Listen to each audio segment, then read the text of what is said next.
stream to fire up across the internet. We have to let YouTube kick in. We got to let Facebook's there.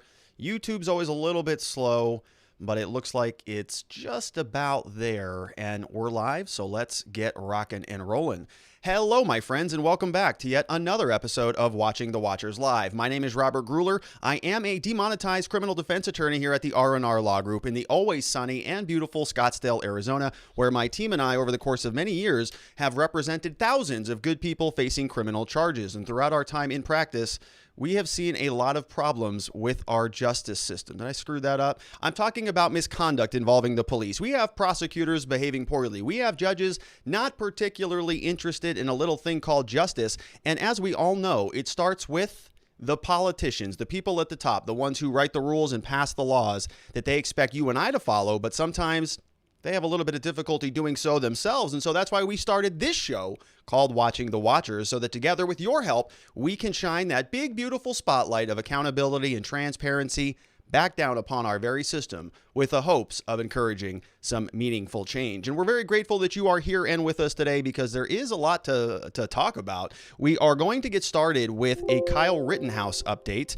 Kyle Rittenhouse was sort of gone with the wind there for a little bit, and the prosecutors out of Kenosha, Wisconsin, they're asking for an arrest warrant, and there's been some activity on the case. So apparently there was a kerfuffle, a snafu with his address, and that is going to get situated and sorted out, I'm sure of it. But in the meantime, they've asked to increase his bond. They want to take him back into custody. So I want to show you what is going on with that. Then we're going to get into a little bit of non-controversial, non-dangerous, non-harmful information about some election litigation that's going on. Marc Elias, somebody who has been very influential in the election litigation, both pre-election, pre-November 3rd election, and post-November 3rd election. He is a part of a new lawsuit that's taking place against a New York County Board of Elections, indicating there that there may be some problems with how they counted the votes. And so we want to go through this new lawsuit. It was just filed on February 1st, and it's not going to change the course of the Trump election or any of that stuff, but it might have some impact on a House seat that's taking place in New York. So we want to bring you up to speed on that. We're also going to be talking a little bit more about of course, the Smartmatic lawsuit. It has been filed today against Fox News, Rudy Giuliani, Sidney Powell, Lou Dobbs, and some other people, Maria Bartiromo, for $2.7 billion. Okay, that's a lot of dollars. The other lawsuits that were filed by Dominion, sort of a kind of a sister-ish company, was for 1.3. So they're increasing their numbers by about $1 billion and $1 billion plus dollars. So that is a new lawsuit. We're not going to go through the whole thing. It was about 276 pages long, but we are going to talk a little bit about what's in it. We're also going to be discussing some impeachment news. You may have seen this floating around, but there was the House manager, the impeachment manager, was asking that Donald Trump come and testify at the impeachment trial. And then his attorneys responded and basically said, no, we're not going to do that. So want to break down what that looks like. And then we are going to continue on with our live chat. Yesterday, we had a little bit of an issue with that, because there was some issues with YouTube. They didn't want to let us use their super chat platform anymore. So we paused the program and we went and did a separate live chat. But I'm not so sure we're going to have to do that now. Let me show you why. Over on locals.com, you can go here and there's a live chat that's active right here on the platform. So if you're a member, you can just go here and you'll see this box, Miss Faith here, Faith Joy, posted this. And so if you just click this join chat button, what she's going to be doing is, while you're watching the show and kind of following along, you can click the join chat and go in there and converse with your fellow viewers here today. And so what we're going to do is she's going to clip some of the questions, and then those will be available for us. We're going to go through them right in this very broadcast. And so if you have anything, go on over there on Locals. The address is watchingthewatchers.locals.com. You also can get a copy of these slides after the show. You can get a copy of my book, get a copy of the impeachment systems, get a copy of the existence systems, the impeachment party template, and all that stuff. So there's a lot of good stuff over there. Watchingthewatchers.locals.com. All right, so let's get into the news. As I mentioned, I wanted to start with Kyle Rittenhouse. Kyle Rittenhouse is a story that we've been following here for a long period of time. Very young man, 17, I think he's 18 now, and he was involved in the Kenosha shootings that took place in Kenosha, Wisconsin mid last year. This was a story of sort of some protesters, Antifa, BLM, kind of an amalgamation of a number of people going through Kenosha. Kyle was 17 at the time, had a firearm, was there to protect some property and some business, sort of was getting attacked and, run down by one guy, turned around, shot him a few times, and then the mob descended upon him and he was sort of running away and shot another person, killing him, and then shot another individual, just wounding him. And so for a long time, we've been covering this story to see what's going to happen to this kid. When we were analyzing it back last summer, we were talking about self-defense, and in my mind, it was a pretty clear-cut case of self-defense. We talked through the probable cause statement. We looked at some maps. We looked at some video compilations. We reassembled a lot of data on that. And now we've just been kind of following it along. I want to see where this goes. I think this has some pretty big implications for gun owners, for people who are self-defense advocates, for people who don't rely necessarily on the government to, answer every single problem for them. People have guns and they want to protect themselves. That's why the Second Amendment is the Second Amendment. It's really close to the beginning of the document because it's that important. And so we want to see where this goes. And up until this point in time, I have been pretty disappointed with some of his defense counsel for months. I thought he sat in custody unnecessarily. They were trying to prevent extradition from Illinois back over to Kenosha. And now that he's been extradited, he was able to generate enough funds to post a $2 million bond. Then he got out of custody. Then, because he was in close connection with people like John Pierce and Lynn Wood and some, I think, other nefarious characters, he got sort of, roped into this. In my opinion, like I said, he's young. He's being charged with murder, several counts of murder. And I think he's, highly impressionable and somebody who could use some better counsel at this point in time. But last week or the week before that, we were talking about Kyle in the context. He was out with his mom, I believe, at a bar. He was wearing a shirt that said, free as F word. And he was doing the allegedly the white power symbol, the okay hand symbol that, is now taboo. And that was problematic. I was saying back at that time, this does not bode well for his case. This type of stuff is going to be seen by prospective jurors.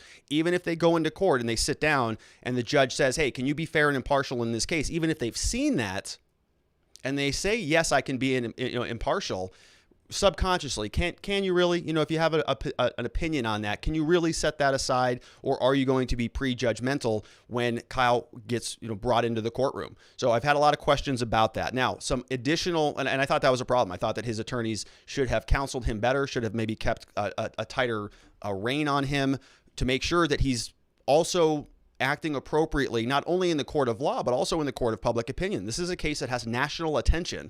And apparently his attorneys didn't have a conversation with him to say, hey, maybe not a good idea to go out there and poke your finger in the eyes of the media. Now, I'm not saying that was Kyle's fault at all, other than the fact that he put the shirt on and went out there and was hanging around this, I would say, an unsavory crowd, at least a crowd that is not good for his criminal defense case. Okay, you can have your opinion on who he was hanging out with, whether he was doing any of the white power stuff. I don't know. I'm not commenting on that. I'm just telling you that is not a good image for him in the criminal court of law. It's not good. So I was thinking that his attorneys needed to get their act together to make sure that this doesn't happen in the future. Now, today we learn a different story, that basically his defense attorneys, for some reason, failed to update his address. And what happened here was the prosecutors caught wind of that his address was not up to date. That's a problem. You have to be released when you're out of custody. They got to know where you are in order to make sure you are going to come back to court. They don't just say, okay, well, you're out on custody, go wherever you want. Fly to China, fly to a non-extradition country, have a fun day. The court wants to know, where are you? Where are you going? Where are you hanging out? And now that they were under suspicion that he, in fact, was not at the address that he told the court he was at, the prosecutors are throwing a fit over it. This story comes over from a local affiliate, WISN, says prosecutors don't know about Kyle Rittenhouse's whereabouts and they seek an arrest warrant. And this was posted out of Kenosha, Wisconsin. Prosecutors said accused, so we got a little typo there. Prosecutors accused Kenosha protest shooter Kyle Rittenhouse has maybe that's not a typo. Okay, said accused has violated the conditions of his release. All right, so there we are. Conditions of his release. Prosecutors filed a motion on Wednesday saying the court was unable to deliver a hearing notice for Rittenhouse at the address he listed at his home on his release paperwork. The notice was returned to the court because a forwarding address was not known. Prosecutors then wrote in their filing that Rittenhouse failed to notify the court of a change of address or telephone number within 48 hours, and that is typical, right? If the judge releases you, you have a set release condition, and one of those those release conditions is that you got to keep the court up to speed. They asked the judge to increase the bail by $200,000 for the violation, and they issue and to issue a warrant for his arrest. Prosecutors said they were unable to monitor Rittenhouse's whereabouts because he failed to notify them that he moved. And in a high-profile case like this, his bond was already $2 million. And now they're asking for another $200,000. And I'm not sure what's going on with the money right now, quite frankly. This was an issue that many people were flagging long ago. They were talking about John Pierce and Ellenwood and some individuals who were sort of managing the money. There was a lot of information about these attorneys having some serious debts and some credit problems and, potentially being accused, I don't know whether there's any accuracy to it or not, of taking that money and using it for their own ends at the expense of Kyle Rittenhouse. So I'm not sure what's going on with the money. I don't know who's in control of that. I'm not sure Kyle knows who's in control of that or whether his attorneys do or how that is being operated. But $200,000, that's not a small sum of money. That is a big chunk. And if the prosecutors are successful here, they're going to have to find out where to post that. Otherwise, Kyle is going back into custody. His bond will be increased to $2.2 million rather than the $2 million. Unless he posts that, there's a likelihood that he goes back into jail. So let's take a look at what the prosecutors were talking about. The address listed on the defendant's November 2020 bond listed this address, right? 286 Anita Terrace. Now, obviously, he's not there anymore. They're saying this is false. The defendant no longer resides there. On December 22nd, so just about a month later, the clerk of the circuit court mailed a notice to the defendant at that address. The notice was returned unclaimed. And I'm going to show you what this looks like from the minute entry here in a second. The U.S. Postal Service indicated on the notice that the service was attempted, not known. They were unable to forward. So the address was just not updated with the U.S. Postal Service. On February 2nd, Kenosha police detectives Benjamin Antamarian and Martin Howard then traveled to that address. At that address, they spoke with a man named Aiden Earl, who stated that he had resided there since about December 14th on a rental lease, which began on December 15th.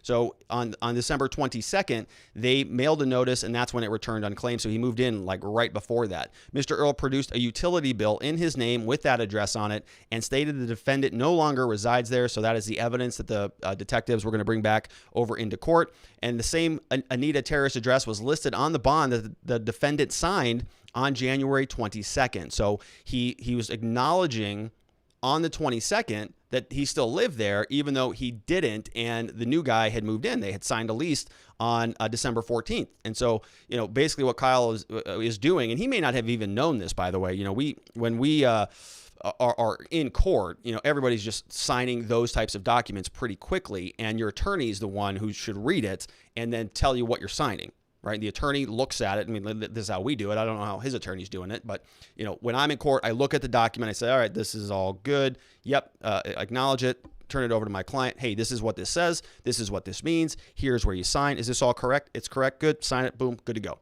Right. So I don't know if that happened here. I don't know if Kyle was just signing documents that his attorney was shoving in front of his face, or if he, just it was an oversight. It sounds like a minor deal, right? Just update his address. But it isn't in a case like this. Now we're talking about this kid going back into custody again over $200,000 because the court didn't know where he was.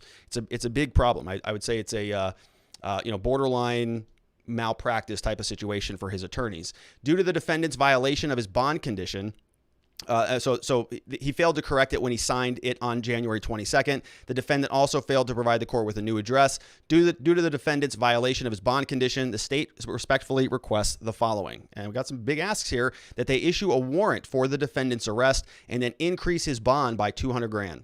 Okay, it's a lot. It's a lot of money.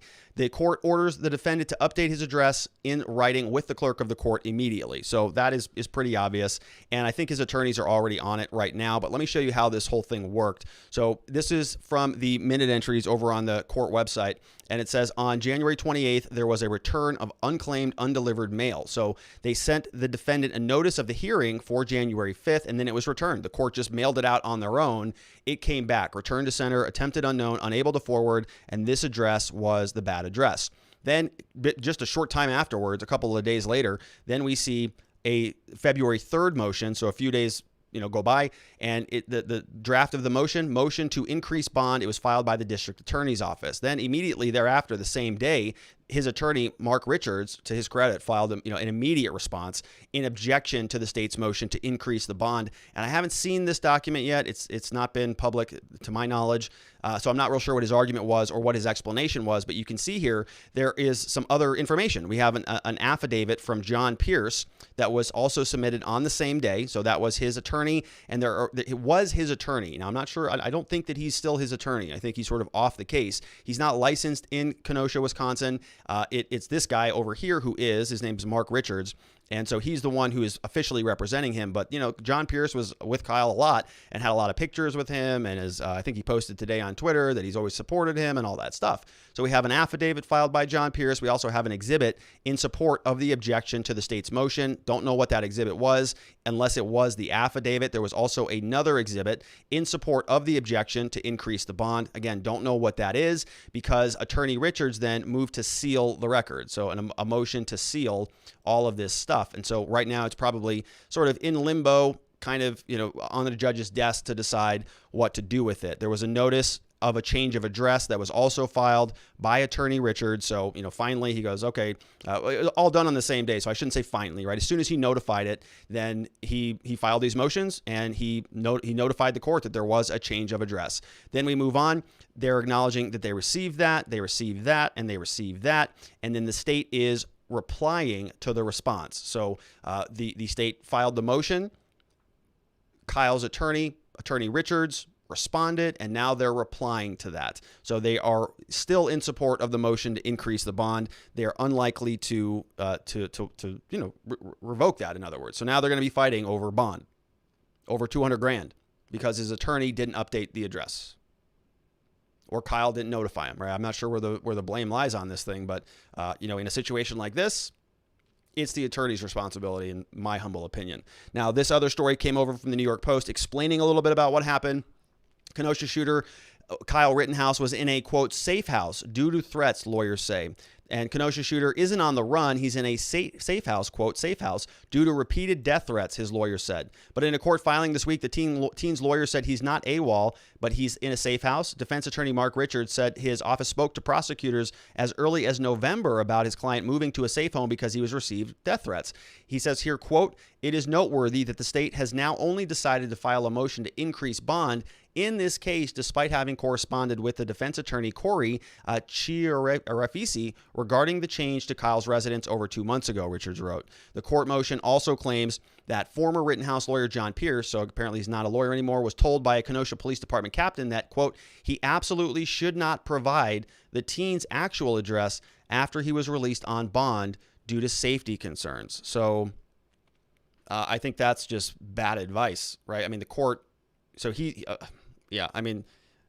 folks, I have a hard time not thinking that this stuff is just amateur hour over there. You've got a non-criminal defense attorney by the name of John Pierce, somebody who, as far as I could tell when we were looking at John Pierce and his history, was not a criminal defense attorney. And he was sort of riding into the battle claiming that he was going to save Kyle. And, he's just been ineffective this entire time.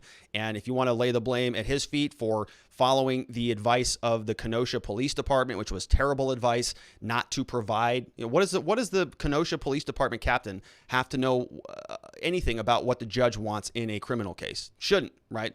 They're witnesses to these things. They're not lawyers. They're witnesses. The prosecutors are the lawyers for the government. The prosecutor would be the one that John Pierce should have been speaking to about this, not some random Kenosha Police Department captain. I don't care if he was the captain. Okay, it's bad advice to rely on that. John Pierce should have gotten the information from the prosecutors in this case or gone directly to the court, filed a motion and said, Judge, look, here's the situation. Our client's getting all of this death threats activity coming his direction. What do you want us to do? We want to move him into a secret location. Can we update you under seal? Can we communicate with you? Get the prosecutor on board to make sure all of this stuff is acceptable to the court, not just relying on sort of hearsay evidence from a Kenosha Police Department captain who, as far as I know, has nothing to do with the case. Okay, was he there? Was he investigating it? Is he the lead investigator on this case? Probably not. He's the captain. Okay, that stuff gets deferred to other people who are involved in the case. So just, disappointing all around. I think Marc Richards is doing probably what he can to clean up some of the damage, but if he has to go back into custody, that is a pretty big problem. We'll see if that happens or not. Now, Kyle's case, just to close this up, a little bit of closure, he is scheduled for a final pretrial conference, it looks like, on March 10th, 9 a.m. in front of Bruce Schroeder. Final pretrial, and then they're going to be looking at jury selection just 19 days later on March 29th. So jury selection will start. You know, I'd be very surprised, truthfully, if this case goes to trial on March 29th, but we'll see. You know, typically, if you're talking about a case with this many witnesses, this many investigators, this many, victims in a crime, these cases can take years. But we'll see where this goes. Maybe things are a little bit faster, a little bit more aggressive in Wisconsin than they are in Arizona. So that's the update on Kyle Rittenhouse. Next story, we're going to change gears. We're going to talk about some election information. This is a new lawsuit from Smartmatic against basically all of Fox. Here's what it looks like. It is Smartmatic versus the Fox Corporation, including the Fox News Network. We've got Lou Dobbs in here. We've got Maria Bartiromo. We have Jeanine Pirro. We have Rudy Giuliani and Sidney Powell, the Fox Corporation and the Fox News Network. So a lot of people. And this is a lawsuit that has been filed in the Supreme Court of the state of New York, the county of New York. It's a summons. Plaintiffs are designating New York as the proper venue, the proper place of trial. And this was filed today. This was filed on February 4th, today. Received, and it's in there. So it's Smartmatic. To back this up a little bit, Smartmatic was one of the main bad guys, I would say, or the alleged bad guy, right? I don't want to get sued for $2.7 billion. Allegedly, according to these people, Rudy Giuliani, Maria Bartiromo, Lou Dobbs, Jeanine Pirro, Sidney Powell. We remember that. We talked about Smartmatic here on the channel in the context of their claims. We were going through a lot of the election litigation, and their name kept popping up. And Sidney Powell, at one point in time, I think it was Smartmatic, that she said was sort of an offshoot of Dominion. And both of those were birthed out of this nefarious issue that was taking place in Venezuela, where they were creating the software in order to manipulate elections. And for a long time, I was saying that doesn't sound right. That doesn't sound accurate. I had my own issues, my own questions about some of the constitutional rule changes that were taking place back during the election season. But the idea here that, Venezuela created software 20 years ago under Hugo Chavez that was now being used in our current election, we just didn't see any evidence of that. Now, that being said, we didn't, this was sort of an ongoing, maturing lawsuit, and many of these people kept promising that more information was coming, and more information was coming, and they made their claims in the court of law, and a lot of the different courts, heard some very, very, very, very limited evidence, and most lawsuits were just sort of dismissed on standing issues. So I would say procedural issues, things like mootness, ripeness, latches, we heard it all. And so now, sort of as the dust is settling, Smartmatic is coming back, revisiting a lot of those claims, saying you caused just massive amounts of damage to our company from some of these claims that you were making. And so they filed just a behemoth of a lawsuit. I'm talking like 270 plus pages. So I did not read the entirety of the lawsuit. I skimmed it. There was a lot of law. There was a lot of repeated claims in there. And I want to just run you through the table of contents so you can see what we're talking about. And again, it's very repetitive. So as we can see, this is the table of contents. It's very, very big. We are going to read the introduction. It's about 3 pages, so we're not going to spend a lot of time on that. But I do want to read you the introduction because it is pretty spicy. There's a lot of very colorful language in there, and I like when I see interesting legal briefs. A lot of lawyers just write like it's about as interesting as reading a phone book. And this one is pretty interesting. I don't agree with it, but it is pretty interesting. We also have parties. We have jurisdiction and venue. We have the factual allegations. And you can see here a lot goes into this. We got sections 1, 2, and 3, and 4, and it just keeps going. So they're just laying out facts. They're saying Smartmatic grew from a small startup, not from a fake enterprise in Venezuela. Smartmatic's success was built on its reputation. They had a relatively small, non-controversial role in the 2020 elections. And then this is where they get into, under the subsection 2, into this disinformation campaign. They're saying specifically Giuliani, Powell created a story. Fox News defendants joined the conspiracy. Defendants engaged in a widespread disinformation campaign. Defendants used multiple platforms to spread information. They presented their statements about Smartmatic as facts, not as opinions. And so I think a lot of this stuff, I don't think this lawsuit goes anywhere ultimately, but it is sort of them. I think that these lawsuits have been about stepping into the arena of public relations. We saw this with Dominion. They're suing Rudy. They're suing Sidney Powell. We're also seeing now with Smartmatic suing all of Fox News. And so what I think is just happening is I'm not real sure that they have a lot of intention here of winning $2.7 billion from Fox News, although Fox News could probably afford that. I just don't think that that is their ultimate end goal. Here, it's more of a public relations effort to win back, to sort of claw back some of their legitimacy by saying, look at how robust our claim is that all of these allegations were false. Whether this goes anywhere, whether this actually results in a settlement or a financial victory for Smartmatic is up in the air. I think probably not. Now I'm not a defamation lawyer, but I do know that it's a pretty narrow claim. Defamation is kind of a hard thing to prove, and here this is a public company. They are engaged in public political business, specifically the running of elections. And so I think that just that alone opens them up to this type of criticism. It's just part of doing business, right? If you're going to be a doctor, you got to face some potential medical malpractice claims. Same thing if you're a lawyer. Same if you're, an NFL player, right? You're out there, you're going to get hurt. It's just kind of the cost of doing business. It's part of the job. If you're running elections, you are going to be criticized for running elections. I don't necessarily think that that is defamation in the sense that they're justified in achieving $2.7 billion worth of revenue from Fox News. And the other ones, Dominion versus Sidney Powell, Dominion versus Rudy Giuliani.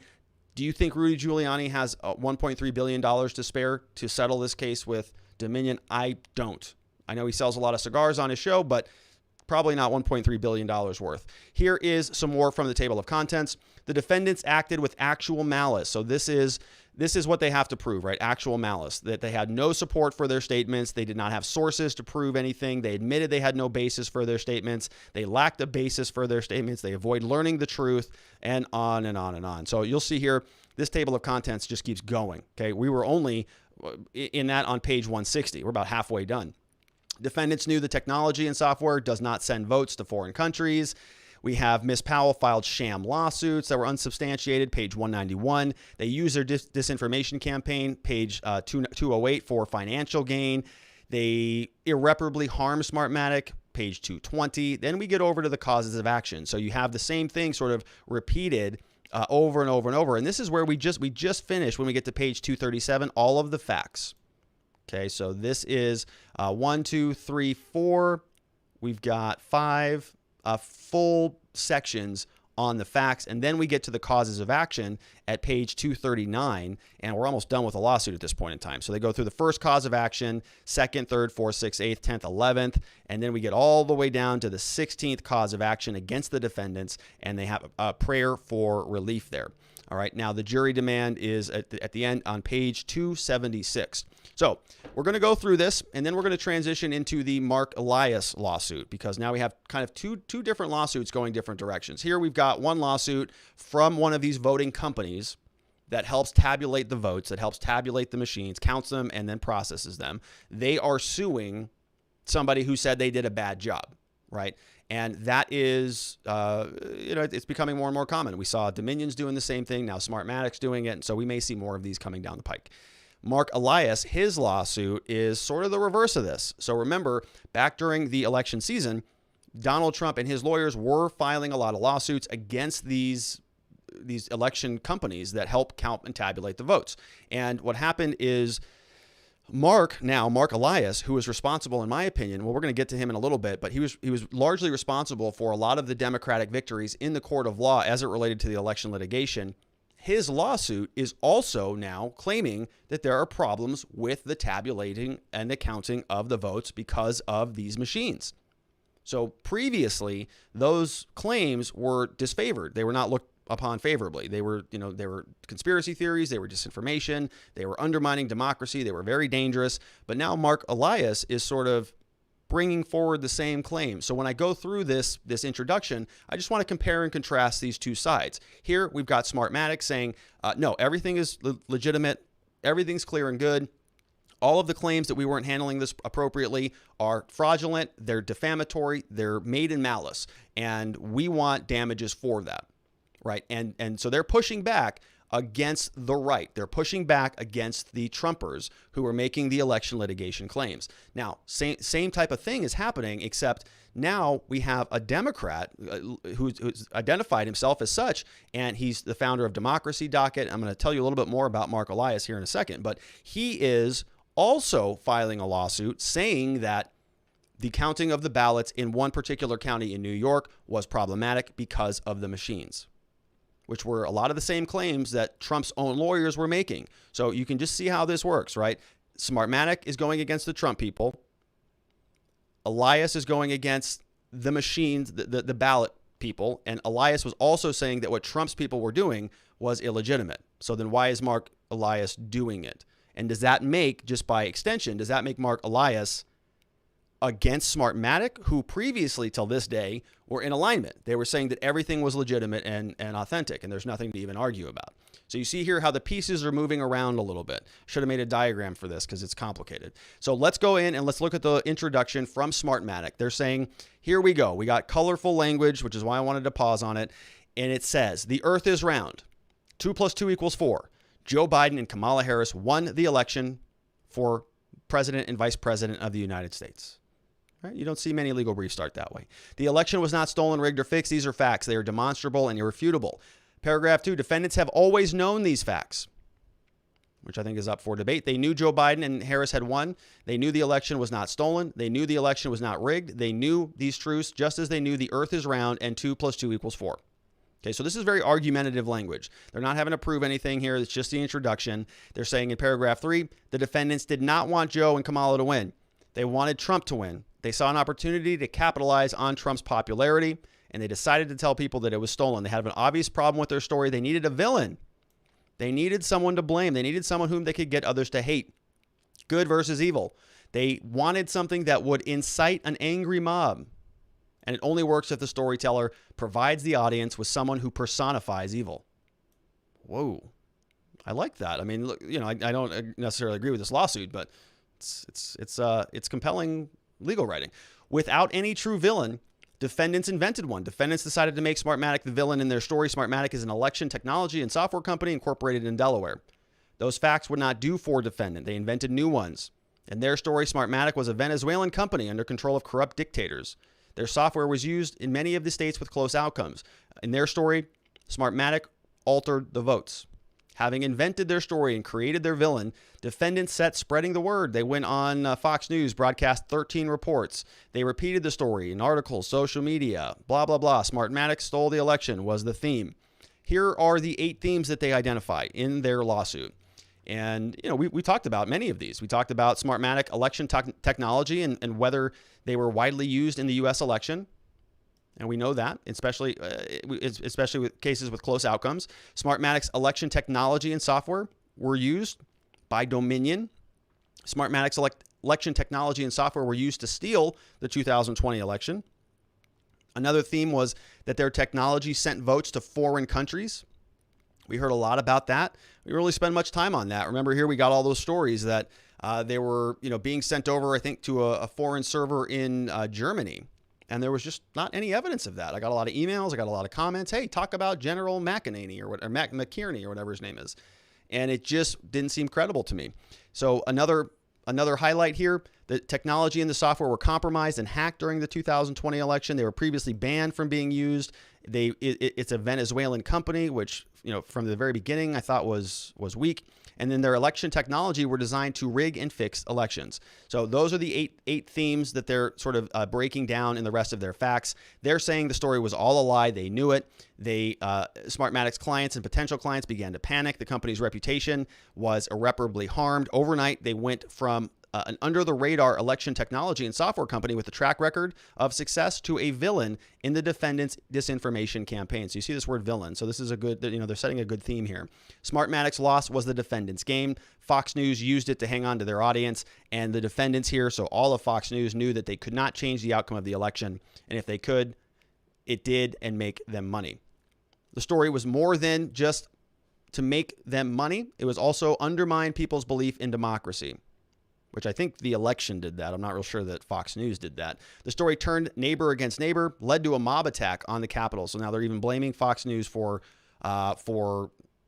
I guess, provoking, inciting the attack. Defendants started fire for selfish and financial reasons. They cared not to damage their story. With this action, enough is enough. Facts matter. Truths matter. Defendants engaged in a conspiracy to spread disinformation. They lied. They did so knowingly and intentionally. They want to hold them accountable. And this is where we get to what they're asking for. 16 claims against the defendants for defamation. They want to recover in excess of $2.7 billion for the economic, non-economic damages, and then as well as punitive damages. They're seeking a declaration to require defendants to fully and completely retract their false statements and their implications. So a big chunk of money on that. Now, again, is this going to go anywhere? I don't know. I don't think so. I can't imagine that it does. I think this is a public company. Some of the allegations were wild out there. The one about the Venezuelan dictatorship creating the software.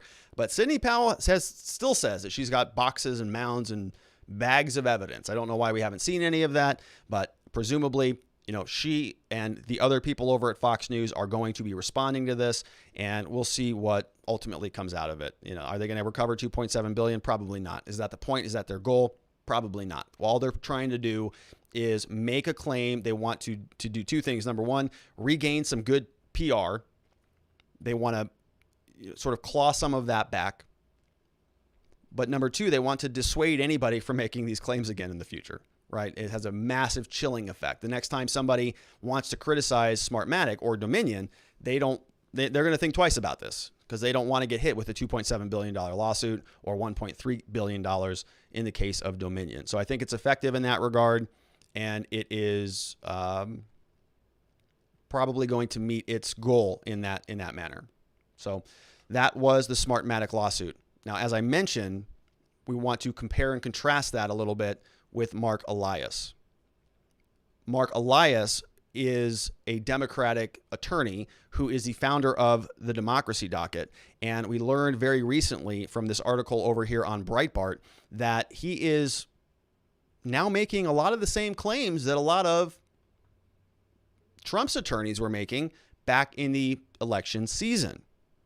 So we're not going to be talking about the old election stuff. We're only talking about this new litigation. So here it is. This is over from Breitbart. This was posted by Joel Pollack, who does just outstanding reporting. I can't believe that nobody else is covering the story. And he says Democrat lawyer Marc Elias claims the faulty voting machines in New York race. Marc Elias, the election lawyer who represented the Democratic challenges to the state rules throughout 2020, alleged in a court filing this week that a close congressional race in upstate New York was marred by faulty voting machines, which is strange because we were told largely that just wasn't even a possibility. Republicans have been vilified. They're making similar claims about the 2020 presidential race. In the current congressional race for New York's 22nd district, Republican Claudia Tenney currently leads the incumbent Democrat Anthony Brindisi by a razor-thin margin of 125 votes. Tenney declared victory on Tuesday, though the challenges continue. So Republican versus a Democrat, margin of 125 votes. But in a legal filing on Monday, they are requesting a manual audit of the election. This is Elias, whose Perkins Coie law firm is representing the Democratic attorney, the Democratic candidate.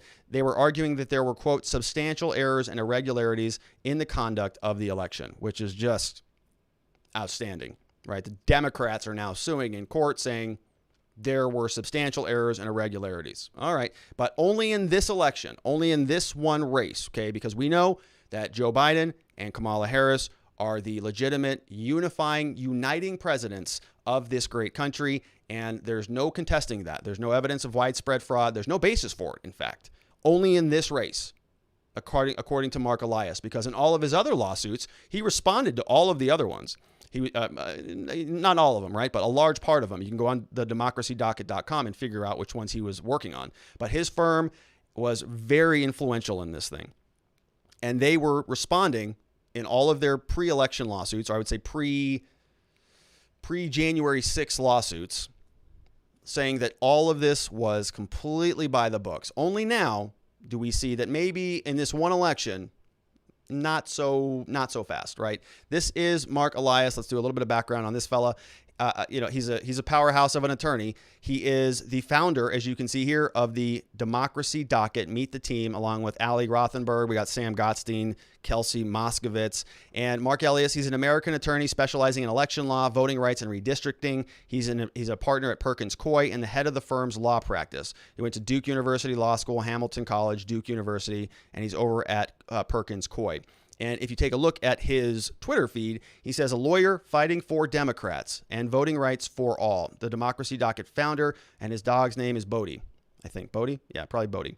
Okay, about 450,000 followers, big influential guy.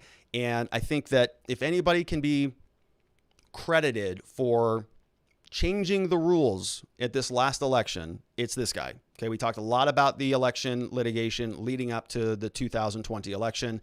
All of these lawsuits were filed around the country to change the rules with the legislatures, with the courts. Everybody was getting involved. COVID. There was hysteria all over the place. Grandma's not going to be able to vote. Therefore, we got to change the rules at the last minute. And this guy and his company and this whole endeavor was responsible for that. Many people don't recognize how impactful he was. People are instead focused on Venezuela and Smartmatic, when really, folks, it happened here in the courts before the election started. This is and you can't say it's fraudulent at that point in time, because the rules changed and he just was the one implementing the rule changes. And since the rules changed and the courts agreed that the rules were legitimate, it was to their advantage. So in fact, it wasn't fraudulent because they were following the rules. Now, the bigger question always has been, were those constitutional? Were those rule changes allowed? And the Supreme Court never weighed in on it. So here is Marc's lawsuit. They are suing the Oswego County Board of Elections. And so it's an elections company here. Claudia Tenney is the petitioner suing against Oswego County Board of Elections. And we can see here, Marc Elias is admitted pro hoc vice in support of the proposed order. They're the respondents. Let's see here. All right, so these are the attorneys. Here we have it. The general election, when we start looking at the introduction, this was received on February 1st. The general election for the public office it took place on November 3rd, like many of the other issues. Since then, substantial errors and irregularities in the conduct of the election have come to light. Right? So in this one election, not in the presidential election, but only in this one, the 22nd District of New York, we are now seeing, according to Marc and his firm, substantial errors, irregularities in the conduct. As these proceedings have continued, that evidence is only mounted. In addition to failures to follow New York elections law, so on and so forth, there has been mounting evidence of significant irregularities in the tabulation of the ballots.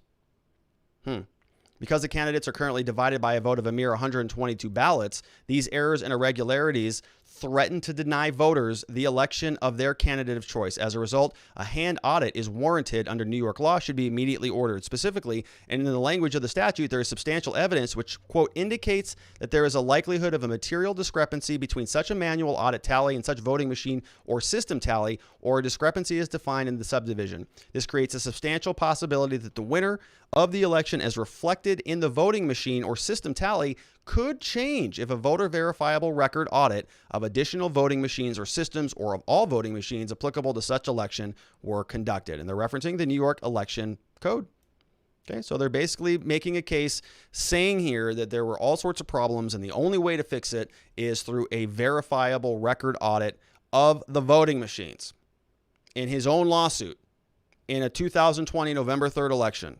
All right. The background here, that discrepancies between the number of votes cast and the number of votes tabulated have been pervasive in the counting of ballots for this race, made itself undeniably evident on multiple occasions during the second and third canvasses in Oneida County. At each canvass, affidavit or absentee ballots were opened and first counted and tabulated on the counting tables. According to this affidavit of Lucy McIntosh, Oneida, I think that's how you say that, then transported the ballots from the canvassing location back to the elections office for machine tabulation. However, most evenings, the results as manually counted at the canvassing tables were different than those tabulated on the Oneida County tabulation machines. And what are they using as evidence? An affidavit, right? And this is Oneida County. So is that what they said? Oneida County. Oneida County here. used ImageCast, and they also used Dominion voting systems. This comes from Wikipedia. This is a label. This is an identification of all of the different counties in New York and what systems they use. You see some here, like New York County uses election systems and software and the DS200 ballot scanner, but in Juanita, they use Dominion. All right. Same machines that a lot of these other counties use. All right, here's what they're saying happened. On December 28th, the manual tabulation at the table resulted in 103 votes for Tenney, 50 votes for Brindisi, and 7 undervotes. But the machine tabulation resulted in 103 for Tenney, 49, and 8 undervotes. All right, so what are we looking at here? We're looking at different exhibits. We have another affidavit. Same story. January 27th, they counted some other ones. 133 votes for Tenney, 40 votes for Brindisi. But the machine said 133 votes for Tenney and 39 votes for Brindisi. And there were 9 undervotes, so they were off by about 1. Biased against Brindisi, the Democrat. January 28th, again, 77 votes for Tenney, 72 for Brindisi, 7 undervotes. But when they ran it through the machine, same number of votes for Tenney, but 71 for Brindisi and 8 undervotes. So you see what's happening here?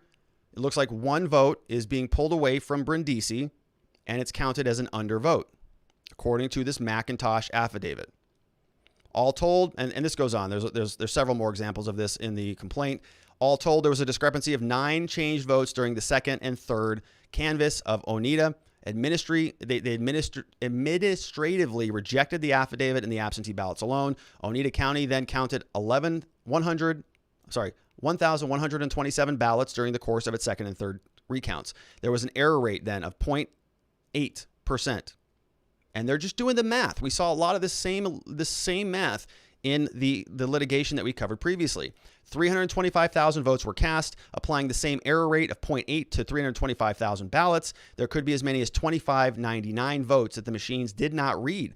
Even if the problem was with one tabulation machine only, around 100,000 ballots cast in Juanita, there may have been 800 votes that the Juanita County machines failed to read alone. That figure far exceeds the margin between the two candidates in this race, and based on this small sample size at least, it appears to disproportionately affect Brindisi. This is basically the same exact argument that we saw repeated over and over and over again with Trump's legal team. In addition to the table machine count discrepancies, there have also been procedural inconsistencies that question the integrity of the process. Exact same language. This was concluded by the counties. For example, November 24, 2020, respondent from the County Board of Elections provided its, quote, final numbers for the vote count to the 22nd district. 5 days later, however, Brindisi learned through a talk radio host that the vote totals had changed since the final tally because of, quote, incorrect numbers being transcribed in few election districts. Have you heard that language before? I have. We talked about it for, a month. Only after hours, attempts by Brindisi and his counsel to contact the board, did the counsel for the county advise them that the correction results in an additional 10 votes for Brindisi and an additional 35 votes for Tenney. So they're literally talking about the same issues that we've spoken about for a long period of time here. The argument goes like this: Brindisi is entitled to a manual recount. In this case, there is reason to believe that the voting tabulation machines misread hundreds, if not thousands, of valid votes as undervotes, and that these tabulation machine errors disproportionately affected Brindisi. In addition, Oswego County admitted in a sworn statement that its tabulation machines were not tested and calibrated in the days leading up to the November 3rd election, as required by state law and necessary to ensure the counts generated by the tabulation machines were in fact accurate. Second part of the argument, the court should stay its order directing the certification of uncertain results pending the outcome of a hand audit and a resolution appeals from its order. Since the court order directing the counties to certify its result is also independently justified by the pendency of appeals whose resolution could alter the outcome of the election, they're basically saying here, when an appellate court resolution of appeals could alter the outcome of the election, certification of the election prior to the resolution of those appeals distorts public perception of the election's outcomes and risks undermining public confidence in the process. What? I agree with you, by the way. I agree, Mark. I 100% agree. We're super glad that you have come around to our side of the argument. We're very happy. Welcome aboard. We all want election integrity. This is him signing off on it. He's on the motion itself. Marc Elias, admitted pro hoc vice, signed on February 1st. Here's Marc's name. Okay. Along with a number of other people from Perkins Coie. Okay. I agree with him. I 100% agree with him. I basically agree with every one of his arguments. Wholly endorse this lawsuit. I think that they should get to the bottom of that in that particular county. See where it leads. He's pointing out some election irregularity. Let the Democrats go find it. I was saying this even prior to today. I was saying, I don't know why the Democrats aren't filing these lawsuits themselves. Trump was getting criticized for filing his lawsuits all over the place. I'm saying, well, there are other close races in this country. Maybe the Democrats could go peel off another Senate seat. Maybe they could go peel off a couple House votes, and now they're doing it. Yay, good, finally. They're looking into it as well. Let's see what the courts do with this. Is this going to be dismissed on standing, mootness, latches? We'll see. Don't hold your breath on it. And here's Marc. He's responding to it. I would follow him. He's a good follow. I think he's a brilliant attorney. I wish that the Republicans had their own version of him, but they just don't. He says, wow, you totally got me. We are seeking a recount in an election where the margin is 120 votes out of more than 300,000. So 0.04. And the National Review, they wrote an article on it. Of course, Breitbart wrote an article on it. And, I think in Marc's defense here, what he's arguing about a very, very small margin, right? It's 120 votes. It's not 80,000 votes like Trump was trying to move around, I think, in Pennsylvania. But it's the same allegations. It's almost essentially exactly the same. Same claims.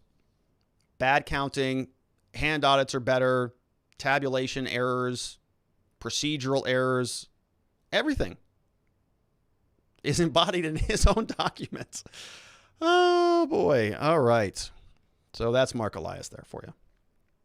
All right, let's change gears a little bit. Let's talk about what's going on here in Arizona, because we also have a little bit of a war going on here between the Arizona Senate. I'm going to go through this quickly. So if you're not interested in Arizona stuff, this is also some post-election problem going on here. And this has been interesting because what happened is that the Arizona Senate wanted access to certain data that was under the control of the Maricopa County Board of Supervisors, which is the county sort of governing body. And the Arizona Senate has now essentially passed a resolution in the Senate saying, if you don't give us that information, we're going to have your asses arrested. I'm not even kidding about it. So let's take a look at this. This story came over from the National Pulse. Arizona Senate resolutions threaten the arrest of the Maricopa County Board of Supervisors for failure to adhere to a subpoena for the election equipment and the ballots. The Senate introduced the resolution Wednesday afternoon. Timing on the full Senate vote is unclear, but all 16 Republican senators are listed as sponsors, meaning it's virtually certain to pass. If the resolution is enacted, the 5 members of the county board could be arrested for failing to comply. It authorizes the Senate President, Karen Fahn, to take, quote, all legal action needed to enforce the subpoena. And here is the Senate resolution. I want to just run through this briefly just so you see what's going on here.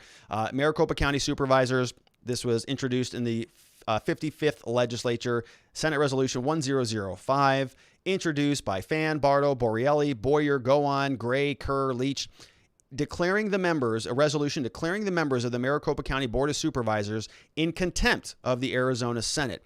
So, people were asking, well, what happens if you just, what if, a lawyer files a lawsuit or a subpoena and they just refuse to comply with that? Kind of what happened here. The Senate said, we want information. The Board of Supervisors said, we're not going to give it to you. They had a number of hearings about this, and now they're just saying, all right, that's fine. You're in contempt, and there's going to be a resolution here that we're going to arrest you. Here's what this looks like. Jack Sellers, Steve Kirchie, Bill Gates, Clint Hickman. We've got Steve Gallardo. We have, they're all different members of the Board of Supervisors. They're in contempt for failing to comply with a subpoena executed by the Senate and the chairman relating to the 2020 election. The members of the board have not complied with subpoenas that were issued on December 1st, January 12th. They've repeatedly and willfully delayed and obstructed the vital and duly authorized investigation by the Senate. The president of the Arizona Senate takes all legal action pursuant to 41-1153 to enforce the subpoena. They're going to give a copy of this forwarded to the Sergeant of Arms. If you look over at the statute, it says this: if a witness neglects or refuses to obey a legislative subpoena or refuses to testify, the House or Senate may, by resolution entered into the journal, commit him for contempt. A witness neglecting or refusing to attend in obedience to a subpoena may be arrested by the Sergeant at Arms and brought before the Senate or the House upon the authority of a copy of the resolution signed by the President and countersigned by the Secretary and the Chief Clerk. So they can just go and grab them, all 5 of those people. You don't want to issue it, you don't want to comply with our subpoena? You're coming down to the Senate. So we'll see if it gets to that. I don't know if it will get to that. Would be kind of fun and exciting if it did, though, wouldn't it? Have these 2 bodies of government just duking it out with each other because they can't be transparent. They won't open up the record books. They won't show us what's going on. Even when one legitimate, lawfully elected body of government is asking for it, they just say, nope, we're not going to do it. Maybe they're going to get arrested. Generally, I'm not in favor of people getting arrested. Okay, like 99.9 times out of 100, not in favor of it. This one, though, would be interesting to see. All right. We have another segment. What are we talking about? Impeachment. We have some impeachment news. Jamie Raskin, a congressperson over from the United States House of Representatives, who is also one of the impeachment managers, had sent a letter today over to Donald Trump and his impeachment defense team saying, we want you to come in during the trial and testify. We're actually kind of demanding it. Let's take a look at what this looks like. This was posted over on Twitter by Mike DeBonnet, and this is what the formal document looks like as I underline here, drafted today, February 4th, going over to President Donald Trump, care of Bruce Castor and David Scone, his attorneys. They sent it via email. This was from the House Judiciary Committee, House Committee on the Rules, Oversight and Reform. It looks like all of these different subcommittees. That's what Jamie Raskin is a part of. He's from Maryland, it looks like. As you are aware, they're saying, Mr. President Trump, the House has impeached you. The trial is scheduled for Tuesday, February 9th. That's next week. Get ready for the impeachment party. 2 days ago, you filed an answer in which you denied any factual allegations or many factual allegations set forth in the article of impeachment. And we read through that letter. I think that was on Tuesday. You have thus attempted to put critical facts at issue, notwithstanding the clear and overwhelming evidence of your constitutional offense. In light of your disputing these factual allegations, I write to invite you to provide testimony under oath, either before or during the Senate impeachment trial concerning your conduct. We would propose you provide your testimony, including, of course, he says, of course, including cross-examination, which means, this is how, testimony works in criminal court or in really any court of law. Somebody testifies, you get to cross-examine them. And you've seen this in the movies. So, let's say you are, you're a defense attorney and you are calling your own witness to the stand. Maybe we're talking about an assault case. The allegation is our client punched somebody in the face. Okay. Happens all the time.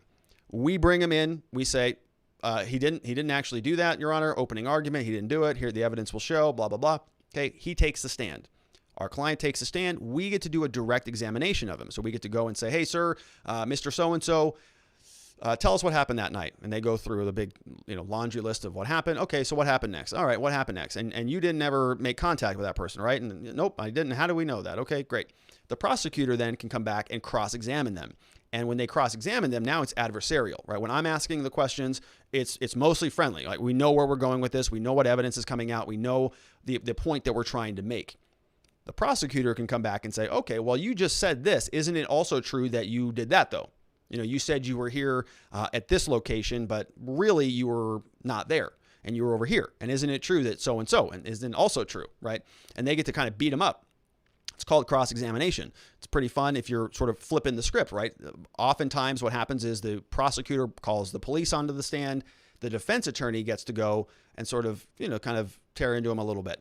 And so what they're talking about here, Raskin really wants to do that with Donald Trump. They really want to bring him in. They want him to testify. They want to see what he has to say. As we all know, Donald Trump is highly provocative. He doesn't like to really kind of stick to the facts of a lot of things. He likes to, sort of talk in big terms.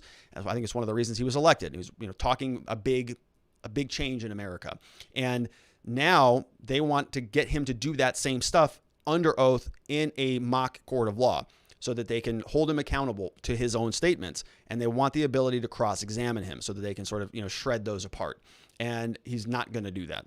Here is what they're asking for. They say they want it to happen on Monday, February 8th, or Thursday, February 11th. We'd be pleased to arrange such testimony at a mutually convenient time and place. President Gerald Ford and Bill Clinton both provided testimony while in office, and the Supreme Court held just last year that you were not immune from legal process while serving as the president. So there's no doubt that you can testify in these proceedings. Indeed, whereas a sitting president might raise concerns about distraction from their official duties, that concern is obviously inapplicable here because he's not in office. But they're impeaching him anyways, even though he's not in office. So they're acknowledging, which is good, that he's not in office, so he's got plenty of time, which is an interesting perspective. We anticipate your availability to testify. If you decline this invitation, we reserve any and all rights, including the right to establish at trial that your refusal to testify supports a strong adverse inference regarding your actions and inaction on January 6th. I request you respond to this letter no later than Friday. Signed by Jamie Raskin, the lead impeachment manager. So they wanted a response by Friday, February 5th. They got one today.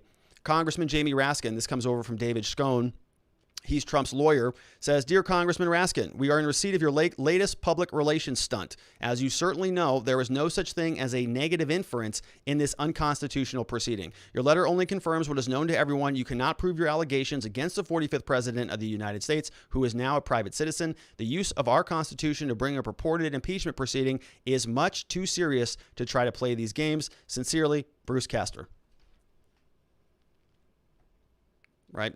So he's not going to testify. That is a foregone conclusion. That is not going to happen. They're also not even going to talk about the election claims. This is from Trump's impeachment lawyer. They're saying that they're not going to bring up claims about election fraud. We spent a lot of time talking about this. I don't want to spend too much time on this story. I explained. I thought that would be a catastrophic mistake if you're President Trump and you're trying to win. His attorney told KYW News Radio that there are plenty of questions about how the election was conducted throughout the country, but that's for a different forum. I don't believe it's important to litigate the Senate trial because you don't need it, I think, which is accurate. I don't know where people got the notion that this was some sort of a litmus test to get to defend the president, because as you saw from the document I filed, which had to be approved by the president personally, there isn't anything in there about the election being stolen. That is from his attorney. In the interview, he avoided detailing his arguments. He said that stressed that Trump had plenty of precedents to side with. Quote, "There are statutes that deal with incitement to riot, and it's not even close to that the president engaged in what would be considered criminal conduct.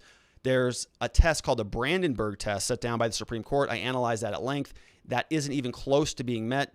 I don't believe there's a chance in the world they're going to be able to demonstrate he committed those crimes or even anything approaching them. The president deplores the violence at the Capitol. The people should be punished aggressively, as I would have done if I was the DA and they did it at the Montgomery County Courthouse. But just because somebody gave a speech and people got excited, it doesn't mean it's the speech maker's fault. It's the people who got excited and did what they know is wrong," which I totally agree with, which is why I don't think this is going to go anywhere. All right, and let's take a look. I think Miss Faith just, I'm taking a look. Miss Faith just posted, okay, so that's it for the program, but let's jump into the chat now. It's not super chats, so I'm a little bit off keister over here, but we do have some other things to talk about. Here is a letter, it looks like. So at Cattle Caregiver, posted this over on Locals, says, "On a lighter note, I got a good laugh out of Trump's resignation letter to the SAG-AFTRA." And this is from the office of Donald Trump, February 4th. "Mr. Carteris, I write to you today regarding the so-called disciplinary committee hearing aimed at revoking my union membership. Who cares? While I'm not familiar with your work, I'm very proud of my work on movies such as Home Alone 2, Zoolander, and Wall Street, Money Never Sleeps, and television shows including The French Prince of Bel-Air, Saturday Night Live, and of course, one of the most successful shows in television history, The Apprentice, to just name a few. I've also greatly helped the cable news television business, said to be a dying platform with not much time left until I got involved in politics, and created thousands of jobs at networks such as MSDNC and Fake News CNN, among many others." Don't you miss this guy? Oh my gosh. Which brings me to your blatant attempt at free media attention to distract from your dismal record as a union. Your organization has done little for its members and nothing for me besides collecting dues and promoting dangerous un-American policies and ideas, as evident by your massive unemployment rates and lawsuits from celebrated actors who even recorded a video asking, "Why isn't the union fighting for me?" These, however, are policy failures. Your disciplinary failures are even more egregious. I no longer wish to be associated with your union. As such, this letter is to inform you of my immediate resignation. You have done nothing for me. Regards, President Donald John Trump. So there you go. Did we just incite an insurrection by reading that? I sure hope not. Uh-oh. That's dangerous. Another one from @Cattle Caregiver. I'm so confused. I thought Trump incited insurrection. Now it's Fox News. Everybody is inciting insurrection. It's just we might as well just call it an insurrection party, apparently. Pinky2 says Trump didn't. It was planned by Antifa and started before Trump's speech was even near over. And yeah, I mean, there's more and more evidence of that. Good to see you, Pinky. More and more evidence that it's, this thing was started before the breach started before he even finished speaking. There's evidence that the pipe bombs were planted before. We now know, according to Alexandria Ocasio-Cortez, that she got a lot of texts. People were telling her to be careful. Everybody knew about it, but nobody did anything about it. So what can you do?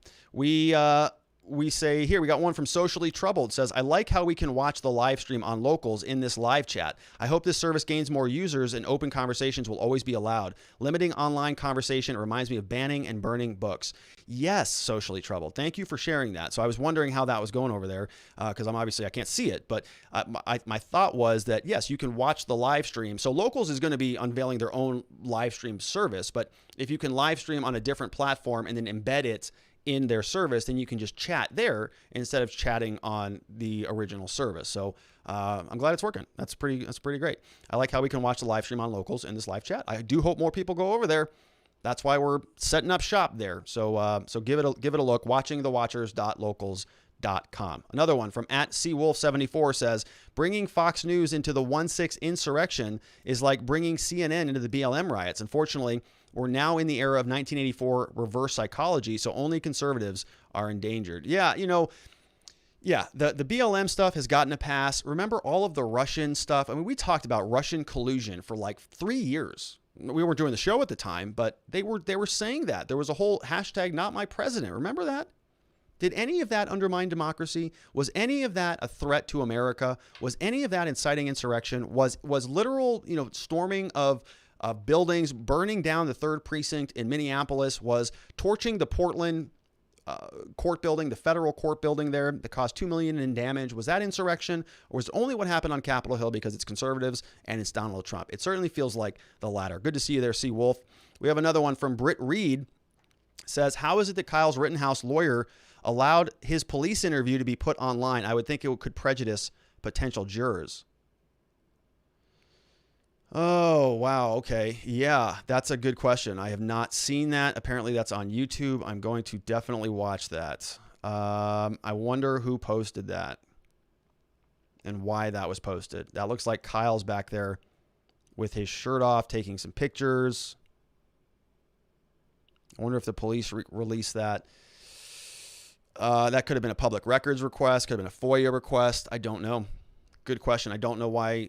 I'm not sure if his lawyer did allow that, if Kyle wanted it out there. I haven't seen it, right? If it's very helpful and very useful, maybe there's a reason they put it out there.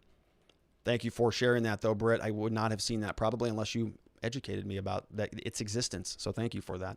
Another one from Harry1636 says, House Democrats have formally requested that Donald Trump testifies at his impeachment trial. In a letter, managers asked, in light of your disputes of these factual allegations, I write to inform you. We read that. He says, I guess my command of the English language is not good as I thought it was. Where I come from, when something is not proven to be a fact, it ceases to be an allegation. Therefore, the phrase factual allegation seems incorrect. Possibly Mr. Raskin is much smarter than me. I wouldn't count on that, which would explain why he is a lawmaker and I am not. Again, wouldn't count on that. Or perhaps it explains why I have been able to make my way in the private sector and Mr. Raskin has been forced in to take a government job. There you go. So you hit it on the head. I think that you got it exactly right. So it's not. Let me just say this: when you're on the defense side, the defense doesn't have to prove anything, nothing. Okay, like literally nothing. The burden is not on the defense. The burden is on the prosecutor. Okay, if you're charged with a crime and you don't think the government has enough evidence to move forward against you, you can literally sit there and not do anything in trial. Just sit there. I've seen attorneys do it. I've never done it, but I have seen it where you just sit there and you just say, okay, anything else? Do you have anything else to present? And the prosecutor rests their case, and you just stand up and you say, Judge, they failed to meet the elements of the crime. They haven't produced anything here that matches the statute. Our client's innocent. And in Arizona, it's called a Rule 20 motion, and you move to dismiss the case. Or you move for a directed verdict, or whatever the situation is. And they're basically asking Donald Trump to defend himself by providing, the burden is on him to defend himself. That's not how this works. The burden is on them to prove their case. It doesn't start with you having to defend themselves. You get to defend yourself, but they're asking him to help them out. He's got no obligation to do that. Sarah Elizabeth says, has Rob gone over the H.R. 1 bill yet? Seems like the shiny penny might be distracting us from such things like this. So the congressional government bill, no, I have not looked at any of those. And let's see if I can click these links. So I can't click them. Miss Faith, if you could actually throw those in Slack, that would be easier because I cannot click them from within the PowerPoint. So that would be helpful. I would like to see if we can maybe dive into some of these a little bit. But no, I have not looked at HR 1 yet. I'm not even sure what's in it there. Sorry, Sarah Elizabeth. Yeah, okay. So she just got my message. So she's going to throw it in the chat, and then we'll take a look at it after this next question. So here it is. We've got one from Harry1636. What politicians believe? A universal truth. Politicians on the left believe the right-wing politicians are evil. Politicians on the right believe that left-wing politicians are childish. Both believe that you should regularly contribute to their pensions. Neither is inclined to donate to yours. Yeah, that's exactly right. I like the idea that these individuals are public servants. I like the idea that they're out there caring about us, caring about the things that are important to us, but I just don't buy it for a second. I think that they're all out there for their own personal gain. They feign a lot of care and a lot of empathy for their constituents, but I think it's mostly just a show, unfortunately. So let's take a look at what we have here. We have H.R. 1 for the People Act of 2019. Let's see what the summary of this looks like. So it says this bill addresses access, election integrity, election security, political spending, and ethics for the three branches of government. The bill expands voter registration and voting access and limits removing voters from voter rolls, provides for states to establish independent, nonpartisan redistricting commissions, election security, sharing information, voter rolls. We've got protect the integrity of elections, campaign spending, alternative campaign funding, and they have to submit 10 years of tax returns. All right, let's see who is the co-sponsor, who are the sponsors of this thing. All right, we've got, that's about what I was expecting. So all Democrats, if they want the tax returns, it's all Democrats. So we've got a lot of them. Looks like it is a entirely partisan bill. They don't want anybody removed off of the voter rolls. So, stuff like this, it just takes me back to the conversation we always have. And it's sort of this tension across the spectrum. You have voter integrity on the one side, where it's typically conservatives saying, no, we need some integrity. We need to check identification. We need people showing up. We need paper ballots. We need actual signature verifications. We need to have openness and transparency about how the systems work, audits if we want them, and all that stuff. That's integrity. Now, when you say integrity, what that means to typically Democrats, like you'll see in this bill, is that means voter disenfranchisement. They're saying, no. If you require people to look at an ID, or, to come in person and vote, well, necessarily you're disenfranchising people. Not everybody has ID. Not everybody can go down to the polling station. That's why everybody needs mail-in votes and all of those things. So they want basically as many people as possible to be enfranchised, which I want also, but I also want it to be with integrity. So you have this tension between the two sides. And if you start to lock things down, if you say we need more integrity, they claim voter disenfranchisement. So then the reverse for them is sort of voter enfranchisement. It's voter participation. And it sounds like that's what that bill is all about. I'll take a little bit closer look at some of that as well. I think that came over from Heather. All right, so we got one from Brian Hack. Says, at night, just driving down the road, actually at the speed limit, a cop speeds past. Light turns red, and yet the cop waits for oncoming vehicle to pass and then goes into the intersection, throws on the blue lights, and makes a left. Not sure if he's on call or on patrol. El Mirage cops most likely in this area. So Brian must be in El Mirage, which is a bit of ways here from Scottsdale. If a cop cannot have integrity by themselves when their supervisors are not present, how can we assume they ever have integrity? I don't care if the blue shield protects their own. I want them to protect their own, especially since there are people out there saying all cops are bad, which is ACAB, and yet they have to be an extension of what enforces the law. What I want and do care about is that the, quote, blue shield does not seem to see that protecting their own includes protecting their integrity. If a cop gets away with silliness just because they have the ability to take advantage of the citizenry's willingness to forgive, then all cops are bad has an understandable sentiment. Pretty interesting statement there, Brian. You know, and I've had this conversation with officers. I think I did one publicly. I had an interview with him, and my question to a former officer who had since been, I think he was on the force for 20 years. It's on this channel. He was somebody who went out and then became a defense expert witness, and this happens a lot. If you have a cop who has been with the force for 20 years, they've investigated, 50 homicide cases or whatever. They know how things work. They can go in and be a defense witness after the fact and then go and sort of help shred the prosecution's case because they typically have more experience than the now government witness who may have only been doing it for 2 years or 5 years. This guy's got 20 years of experience.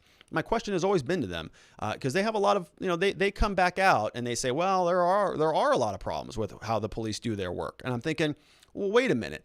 Why are you now telling us about this? How did you operate within the system, within the police department, as an entity for so long, knowing that all of this was so problematic? Why didn't you speak up back then? And his answer was, I did. I kind of did, right? I was telling people that. And it was a good answer. And I thought that it was genuine. I actually believed him. And he said, you know what? I kept to myself most of the time. I was trying to, increase the legitimacy, the integrity of the department as a whole by acting it first. But he did say, he acknowledged, yeah, there are other people there who sort of ostracized me because I was so straight and narrow. And I empathize with that, right? And I want good cops to be there. I want a lot of good cops with integrity to be in the departments. I think that's the only way that you build them up is from within. This idea that you just defund the police and start over or something like that, I think is not going to work. You want to encourage, retain, train, and glorify the good ones, not the bad ones. All right. Thank you, Brian. We have Stink in the house. Says, we, whose core values are based on respect and tolerance for the individual, have a hard time understanding what's going on today. In Jim Lindsay's latest podcast, I don't know who that is. I'll have to check him out. He is reading from the 1965 essay by Herbert Marcuse called Repressive Tolerance, and it is shocking how precise it describes the dominating ideology of today. A cite from the essay, quote, liberating tolerance then would mean intolerance against movements from the right and toleration of movements from the left. This ideology has in more than 50 years groomed the current generation and is now playing out everywhere. We don't understand why we can't talk reason with these people, but it turns out suppression of traditional values is the reason for them. Help us, God. Thanks for sharing that, Stink. I will go take a look at James Lindsay. I've not heard of him, but I like that type of stuff. I think there's a lot of wisdom in some of these older documents and these older books. There's a lot of new sort of trendy information and these new, woke ideas and all of these new concepts that I think are interesting and they're novel and they're exciting and they're trendy, but I'm not real sure that they're accurate.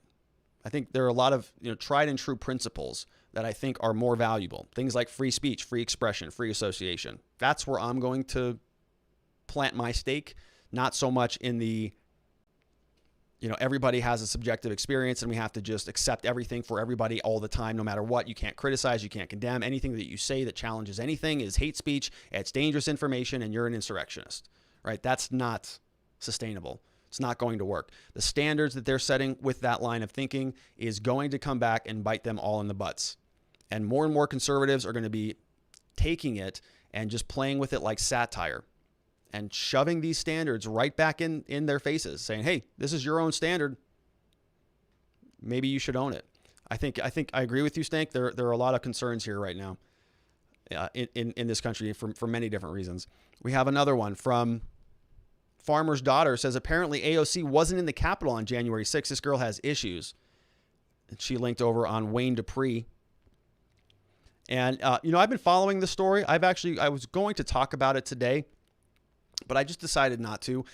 It's an interesting story. I think that it is relevant. The quick and dirty of it is, AOC is somebody who has been very vocal about the Capitol Hill riot, the Capitol Hill protest, the insurrectionists, whatever you want to call it. She has been very aggressive with it. She has said that, she was almost killed, almost, murdered. She was accusing Ted Cruz of murdering her. She was saying this was very dramatic, and that she had to flee for her life and all this stuff. And everybody's going, okay, well, yeah, I mean, maybe she did. We talked about it here, and a commenter asked. I said, was it really that dramatic? Like, were you just like running out the door when they were breaching in, and you just escaped by the skin of your teeth? What happened? And a commenter on YouTube said, like, do you think that they would have actually killed her? And I thought, probably not, but maybe. And now, as more and more time goes by, AOC came out and did this live stream on Instagram. And I think in that, she revealed that she was in her office, which is in a building literally like a block away. And everybody started going, wait a minute, what? You were there? We thought you were in the Capitol building. You said Ted Cruz tried to murder you. And you were in the Cannon building, which is like across the street. I think they're connected underground by a tunnel. So, she was over there before anybody breached. Nobody breached the Cannon building. She was in her office. There were no protesters, no rioters, no insurrectionists in there. And so the story that she was telling about somebody banging on her door, it wasn't an insurrectionist. It was a police officer making sure she's okay and evacuating her to a safer location just to be extra careful. And so now everybody's going, what? I thought you said you almost died. Like you were in a different building. Okay. And then she sent out this email basically asking all of her followers to go on and find that hashtag. There's a hashtag out there that's hysterical. I think it's Alexandria Ocasio-Smollett instead of Cortez, right? Her last name is Cortez. Smollett is a reference to Jussie Smollett. Justice for Juicy. Jussie Smollett. Yeah. He was the guy back in, where was that? Chicago, I think, where he said he got, almost lynched by Trump supporters. The whole thing was made up. So they're saying AOC was making this up. So they're calling her Alexandria Ocasio-Smollett. I didn't want to cover it today. It felt like a little bit like a dog pile. I think she's in a little bit of a meltdown mode right now. And when people are melting down, you just kind of let them do that. You just kind of let them go, right? You don't need to comment on it. When people are making mistakes, just get out of their way. You don't need to step and fall in front of it. And so we'll see where this continues to go. Kind of a scandal if she was really not there and not in danger and she's out there pontificating like she got murdered. And that's not accurate at all. I think you have to question her judgment. Now, her response to this has been, it's my experience, okay? I get to talk about it however I want to, and who are you to judge my experience? And while I can say this, you're right, but if you're out there trying to change policy, then we don't have to use your experience, that your subjective experience. You might have thought that you were going to get killed, but if you want to implement policies around this country on the basis of your experience, we get to judge your experience and determine whether it's legitimate or not. We get to grade that and say, okay, so if you're going to say that now we have to, banish people from Congress, throw Ted Cruz out of Congress and pass all of these new laws and social media and all this stuff, maybe we can see, what's your basis for that change? What's your basis for that opinion? Oh, it's the Capitol Hill stuff that you said you got murdered in or almost got murdered in? Oh, that never actually happened? Okay, well, then your basis is irrelevant. I'm sorry you were scared to death. Feel better, go see a counselor, but we're not going to pass any of these laws. We're not going to take that as credible and then act on it in the federal government. You're an elected official. Your judgment, your perception is a pretty key component of doing your job, right? If you think that everything is maniacal and hysterical, you're probably not a good governmental person, because we need people who are measured and realistic and connected with reality. And it's looking like she may not be so much. So that is AOC. We have Matrita says, longtime live stream viewer, just joined your local site. Awesome. Thank you for joining up. We're grateful to have you here. Really much appreciate the support. And then our last one comes over here from Farmer's Daughter, says, you incited an interruption. I'm ashamed to say I slept through your show. I've never done that before. I'm sure if I hadn't been asleep, it would have been riveting. Please forgive. That's all right. If I put you to sleep, then that's good. You know, you want to get some shut eye, get some rest, get some energy, come back up here tomorrow. So thanks for that, Farmer's Daughter. All right. And listen, I want to thank everybody over on Locals. We have just a ton of people signed up yesterday. I'm extremely humbled. I'm grateful for it. Yesterday, obviously, we know the big show news was we got demonetized from YouTube. So we lose our live chat or our super chats. We lose, any revenue. We were going to be we had kind of a big vision for what we wanted to do with this show in terms of expanding it and producing more and all of this stuff. And we were going to use the revenue that we were generating from all of you so graciously and from YouTube, just from the ads and do stuff with it. And then they just, no warning, just gone. So not a big deal. We're going to have to pivot a little bit and, figure some other things out, right? We can't do the super chats. Now we're over on Locals, and it looks like that worked out pretty well. So Faith just said, wait, go back to the questions. Okay. We got another one. Okay. We got one here we got a couple more. Faith has thrown a couple more in. One from Chris Wiseman says, I'm interested in volunteering to help with your digital bill of rights. Happy to donate legal research, networking, etc. What's the best way to get involved and help make it happen? Good question, Chris. So how about this? Let me do this. Let me make a little bit of a video on what I've got so far. I think I have about 8 of them roughly drafted, and I also have the format on what a constitutional amendment looks like. So I have some slides. I think I have 8 digital bill of rights. I was looking for 10 sort of to mirror, to be synergistic with the 10 bill of rights that we have. And I have about 8 of them done. And I also have the format that you would have to draft it into in order to get it submitted into the Senate for a constitutional amendment. And so I just need to sort of consolidate all of that. So I'm going to be working this weekend. So let's do this. I'm going to, I'll put a video out this weekend in Locals just for subscribers only. And we can start the conversation there. I mean, really what I want to do is throw these out because I'm not necessarily, a tech person, right? When I look at this, I know that I'm looking through it through a lens of somebody who's just really angry about what the big tech companies are doing. And so when I read through my Bill of Rights, I was thinking, well, some of these are pretty heavy-handed. We're kind of asking a lot from these tech companies to comply with all of this. Now, I think it's extremely important, and I would like to see some major modifications for how we talk about digital free speech and digital free participation, expression, association. I think it's critical now because we're online now more than ever. And so as I was reading through them, I'm like, all right, I could probably use a lot more input from other individuals from the other side. Say, okay, this is why that won't work. This is why this won't work. And we can sort of brainstorm a little bit, and then we can whittle this thing down into a proposal and draft it up as a constitutional amendment. And then just like the impeachment party, fire these off to all of our senators and all of our representatives and say, hey, do something for once. Actually do something that Americans care about. We know you're arguing over Marjorie Taylor Greene that nobody cares about. She's one senator or one representative out of 435. Okay, she said some whack stuff a while ago. I don't even know what she said. I mean, it's irrelevant to me. But this has been the focus for the last 2 days. Do whatever they want with her. Don't care. How about the digital bill of rights? How about relief? How about opening up the economy? Maybe those are more important. And so if we can whittle this thing down, maybe we can see some momentum on it.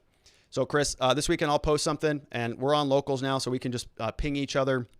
Maybe at some point, if there's enough interest, we set up a Zoom and we can go through line by line, just like you would with a law review article or a document. And you just, when you're passing laws and passing rules, you just line by line debate every sentence, every word, every comma until you have a nice bill. I think it would be very useful. So thanks, Chris. Well, I'm going to take you up on that. I'm going to be working all weekend, and we'll be able to discuss some of that. Another one from Metrita says, my question is, what are the rules of an impeachment trial? If one believes the impeachment of a private citizen to be unconstitutional, how would showing up for the trial make it legitimate? How does one prepare a defense when the whole thing feels wrong? The Chief Justice of the Supreme Court won't be involved. How can this be fair if the judge is also part of the jury? So great question. I mean, all outstanding questions and all I think exactly on point. The rules of an impeachment trial, just to go through these quickly, kind of whatever they want them to be. If you look up the Congressional Research Service, there's an impeachment document that they just came out with, I think on January 27th of this year, and they explain what the process looks like. And if you read through that, it's not a super long document. I'll probably read through it on Monday because we got the trial starting on Tuesday. Then you'll notice that it's kind of whatever they want. They can formulate the rules on the fly. They use some precedent from prior impeachments. I think there's only been 6 impeachment trials in the Senate, and 4 of them were for federal judges. And the rules sort of change every time. And that document explains what it is. Showing up for a trial, I would agree with you. I mean, it sort of legitimizes it. And so I think Jonathan Turley was also talking about this on his blog. Hat tip to Chris Wiseman for educating me on that. And he said that that one of the defenses may not be to show up at all. Just don't show up, right? Because it does legitimize it. The Chief Justice won't be there. There's a number of other reasons that were in Donald Trump's response, in his impeachment response, where he's basically saying it's unconstitutional, it's illegitimate, and I think you're right on the mark. I think the American people are also recognizing it. The primary purpose of an impeachment is to remove somebody from office. He's not in office anymore. So what's legitimate about that? If they think he's guilty of a crime, charge him with a crime. The Biden administration has the Department of Justice. They can charge him with an incitement of insurrection if they think they can make it. They can't make it. That's why they're not going to charge him. This is the only thing they have left to try to do. We have Pinky2 says, Rob, I voted decades, so I'm not used to showing an ID. Can you tell us where the actual voting rules are? The Constitution? I just didn't think so. So they're not, I mean, so yeah, it depends on how far back you want to go, but the Constitution says that the legislatures get to decide what the election rules are. And so they're delegating all of that stuff to the individual states. The states can set their own rules based on what the legislatures want to do. So you'd have to, it's different for for different states. That's why when we were talking about the election litigation, we had different lawsuits, different rules, Act 77 in New York, and different statutes in different places. So they're different rules. Some of them have mail-in ballots, some of them don't, signature requirements, some not. It just depends. And the Constitution does say that the legislature has the ability to dictate what those are. Good question there, Pinky.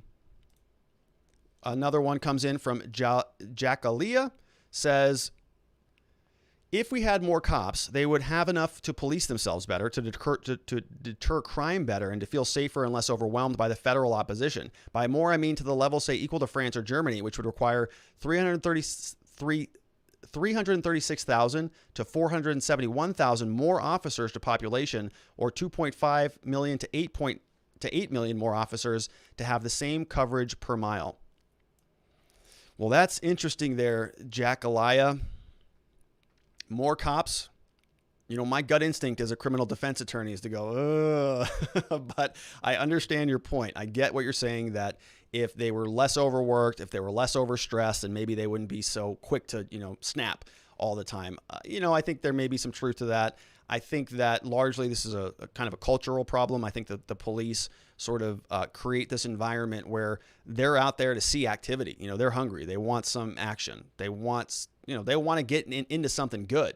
They don't want to just sit there and write traffic tickets. That's boring stuff. They want to go and get involved. And sometimes the outcomes of that involvement don't go well. And I don't think that involvement is necessary in most cases. Well, maybe not most, but a lot of cases.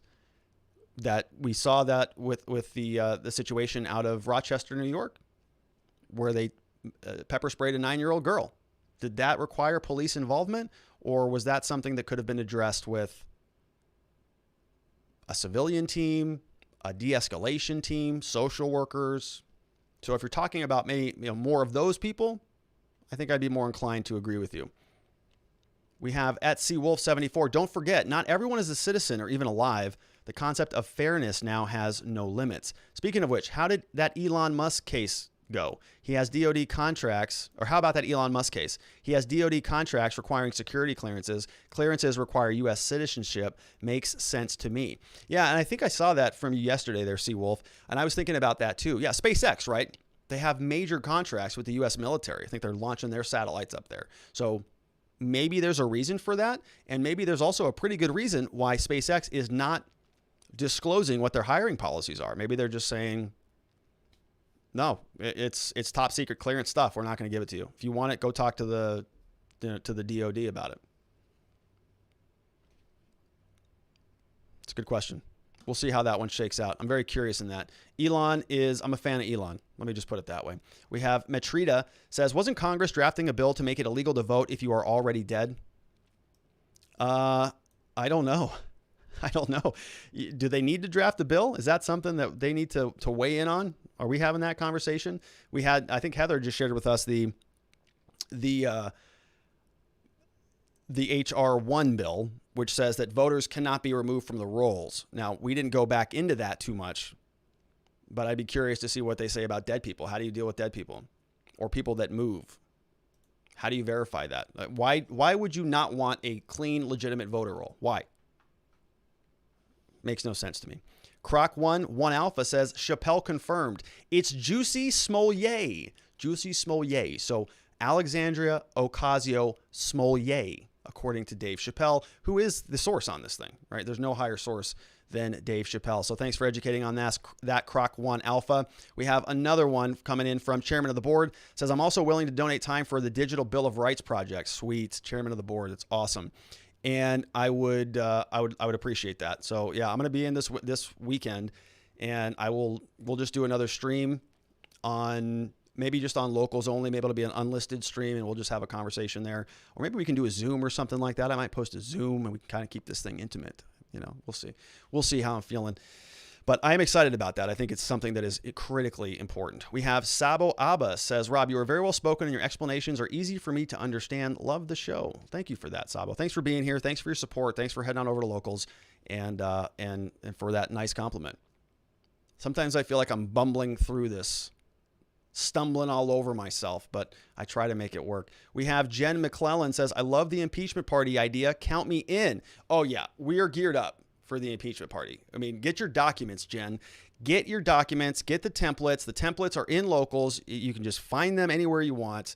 I'm ready to join the impeachment party. We've got a chairman, we've got the director, we've got I think a deputy, we've got a secretary, we got the whole lineup ready to rock and roll. So the impeachment party is going to start on Tuesday. We might get started early on Monday, just talking about what the rules are. But all week, my friends, just get ready for it. Drink your water, get some extra sleep. Don't want anybody coming out of the party with a hangover, or doing anything ridiculous. But it's going to be wild. Uh-oh. Can't say that. That's impeachable. That's incitement. Jason Segal says, I want Trump to testify at his impeachment just to hear Schumer ask him, did you or did you not incite an erection? I would kind of like to see Trump in there just for the spectacle of it. Not because I think it's a good legal idea, but it would be fun just to see what would happen. I mean, it'd be I think the Super Bowl's on Sunday, right? And that might blow out the Super Bowl in terms of ratings, at least from some of the political people. We have Metrita says, I say, don't be upset with the enforcers of the law. Be upset with those who write the law. Yeah, it's a good point. I think that a lot of the blame lays with the politicians, and that's part of the reason why I sort of finish it. My introduction of the show, it all starts with the politicians, the people at the top, because it really does.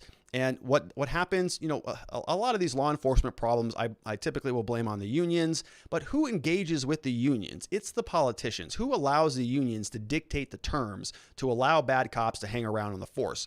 It's the politicians. They negotiate these terms. They accept them.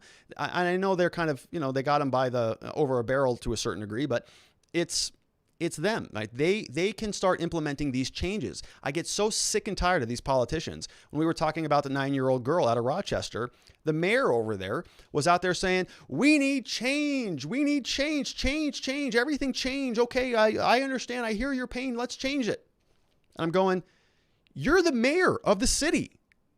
What are you screaming at us for? Go figure it out. Go rally up some support from your legislatures. This is the second Rochester case within a year. The other one was Daniel Prude.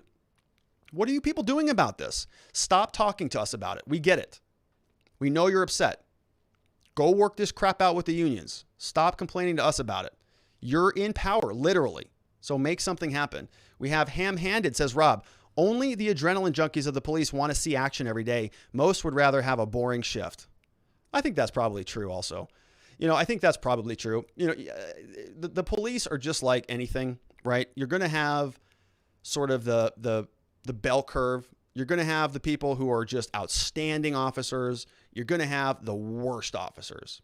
And most people are going to be in the meaty part of the curve. They're going to be just kind of officers, right? They just kind of want to go about their life, serve their community, be considered a hero, go out there and do some good. I'm not talking about those. It's like this with everything, right? You get 1% of lawyers are just the worst. Doctors, teachers, everybody's going to be in that small part of the bell curve. And I think when you focus on them, it's because it's so loud, it's so vocal, it's so in your face. And so I agree with you, Ham-Handed. I can be pretty aggressive and pretty tough on a lot of these cops, but the reason the way I justify it is because what I see very frequently is even the good cops, or let's just say the apathetic cops, the cops who are in that meaty part of the curve. They're not out there being super cop, but they're not out there being, the Derek Chauvins, the guy who kneeled on George Floyd's neck. They're not being him either. They're in the meaty part of the curve. But when those people do the bad things at the other end of the spectrum, when the Derek Chauvins are out there, where are the meaty officers? Where are those guys in the middle, guys and gals? Why are they not speaking up? Instead, what happens is they circle the wagons. Everybody just backs each other up. Everybody, the unions come out. All of the commissioners come out. 100% support for their officers, no matter what. I'm thinking, hey, if they would speak up a little bit more and sort of self-police their own departments, we would have a lot less of these issues. We have Ma Fox says 5 extra squad cars for pepper spraying a 9-year-old girl. Don't know if we need more cops at Faith Joy. What's up, Ma? Good to see you, Ma. Ma is outstanding. He helps moderate the show, and he makes out a very good point, right? What do you need more cops for? They already had 5 squad cars. I think there were 9 total cops there to deal with a 9-year-old girl who was throwing a fit because she thought that her mom stabbed her dad and she was going to be taken away by the police department. Do you think it's reasonable for a 9-year-old to freak out over that? I do. I think it's reasonable for a 35-year-old man to freak out over that. She's 9, and they couldn't even deal with her. Took a handful of officers to get her into a car. Her butt was already in the car, and then they tried to get her feet in because she wouldn't put her feet in because she didn't want to get taken away by the police. Pepper spray. Here you go, honey, sweetheart. There you go. All right. Slam the door. Go, oh, God, our job's so hard. What a nightmare that was. Give me a break. Ridiculous. And what's going to happen to them? Probably nothing. We have Jackalia. Sorry about that, Jackalia. Yes, why does Elon Musk get to not hire the PLA spy or the PLO terrorist to work in his rocket factory? Yeah. Oh my gosh. I have so many things to say about that. That's just hysterical. Yeah. I mean, why don't they should only hire from Iran, really. I mean, the Justice Department should just decide, all right, enough of this stuff. You bigoted rocket people can only hire from Iran right now. So just go over there, get the mullahs, get everybody over there, bring them in, show them how this stuff works because you're being racist and we're going to throw you in jail if you don't do that. Pretty hilarious. Thank you, Jackalia, for that. Rob, you make me laugh on the dead people. You could stand in line to Vit and say, I see dead people. Love you, Rob, Ma, Faith, and Ma. Thank you, Pinky. You guys make me laugh too. I laugh a lot. I laugh after the show. Sometimes I don't laugh on the show because I don't want to be a giggling idiot on the channel for you. It's not fun to listen to, but you do crack me up. We got Ma Fox who's coming in to talk about the digital Bill of Rights from the opposing side. So Ma Fox, yeah, look, and that's what we want. Yeah, I mean, we want people to come in and say, hey, this doesn't work and here's why. Right now, it's like, I'm just angry. I'm just like mad that I'm getting canceled and demonetized.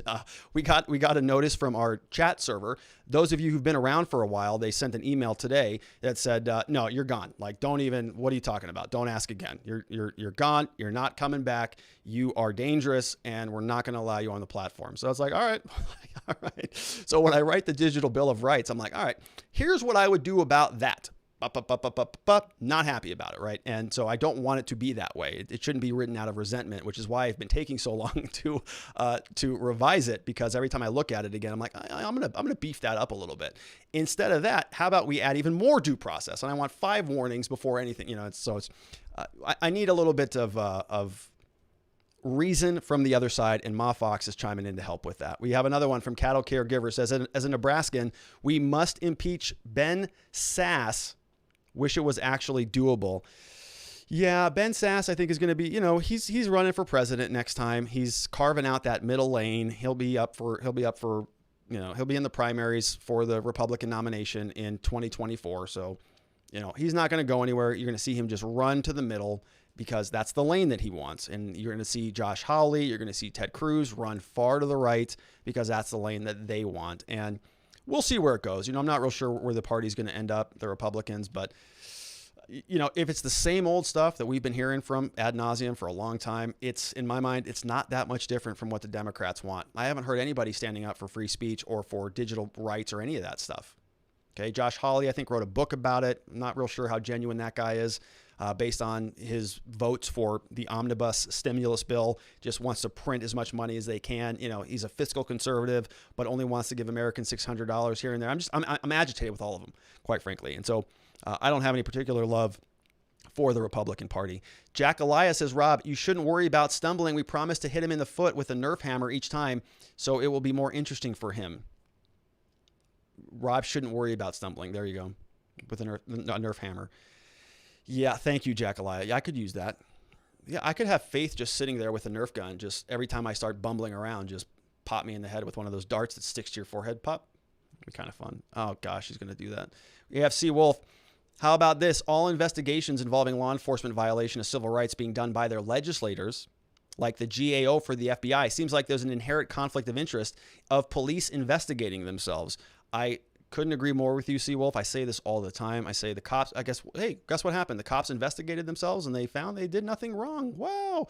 Are we shocked? No. And it happens all the time. And so we're starting to see the talk of civilian oversight boards and some external influences to come in and talk about it, but the unions don't want that. They don't want that at all. And the politicians don't want to anger the unions. And no politician out there wants to be seen as anti-law enforcement. That's the worst in the world, right? You have to get elected. You need law enforcement. Every time you have an election, I see signs all over Arizona, endorsed by the police, endorsed by the firefighters, endorsed by the nurses. You want to win those constituencies.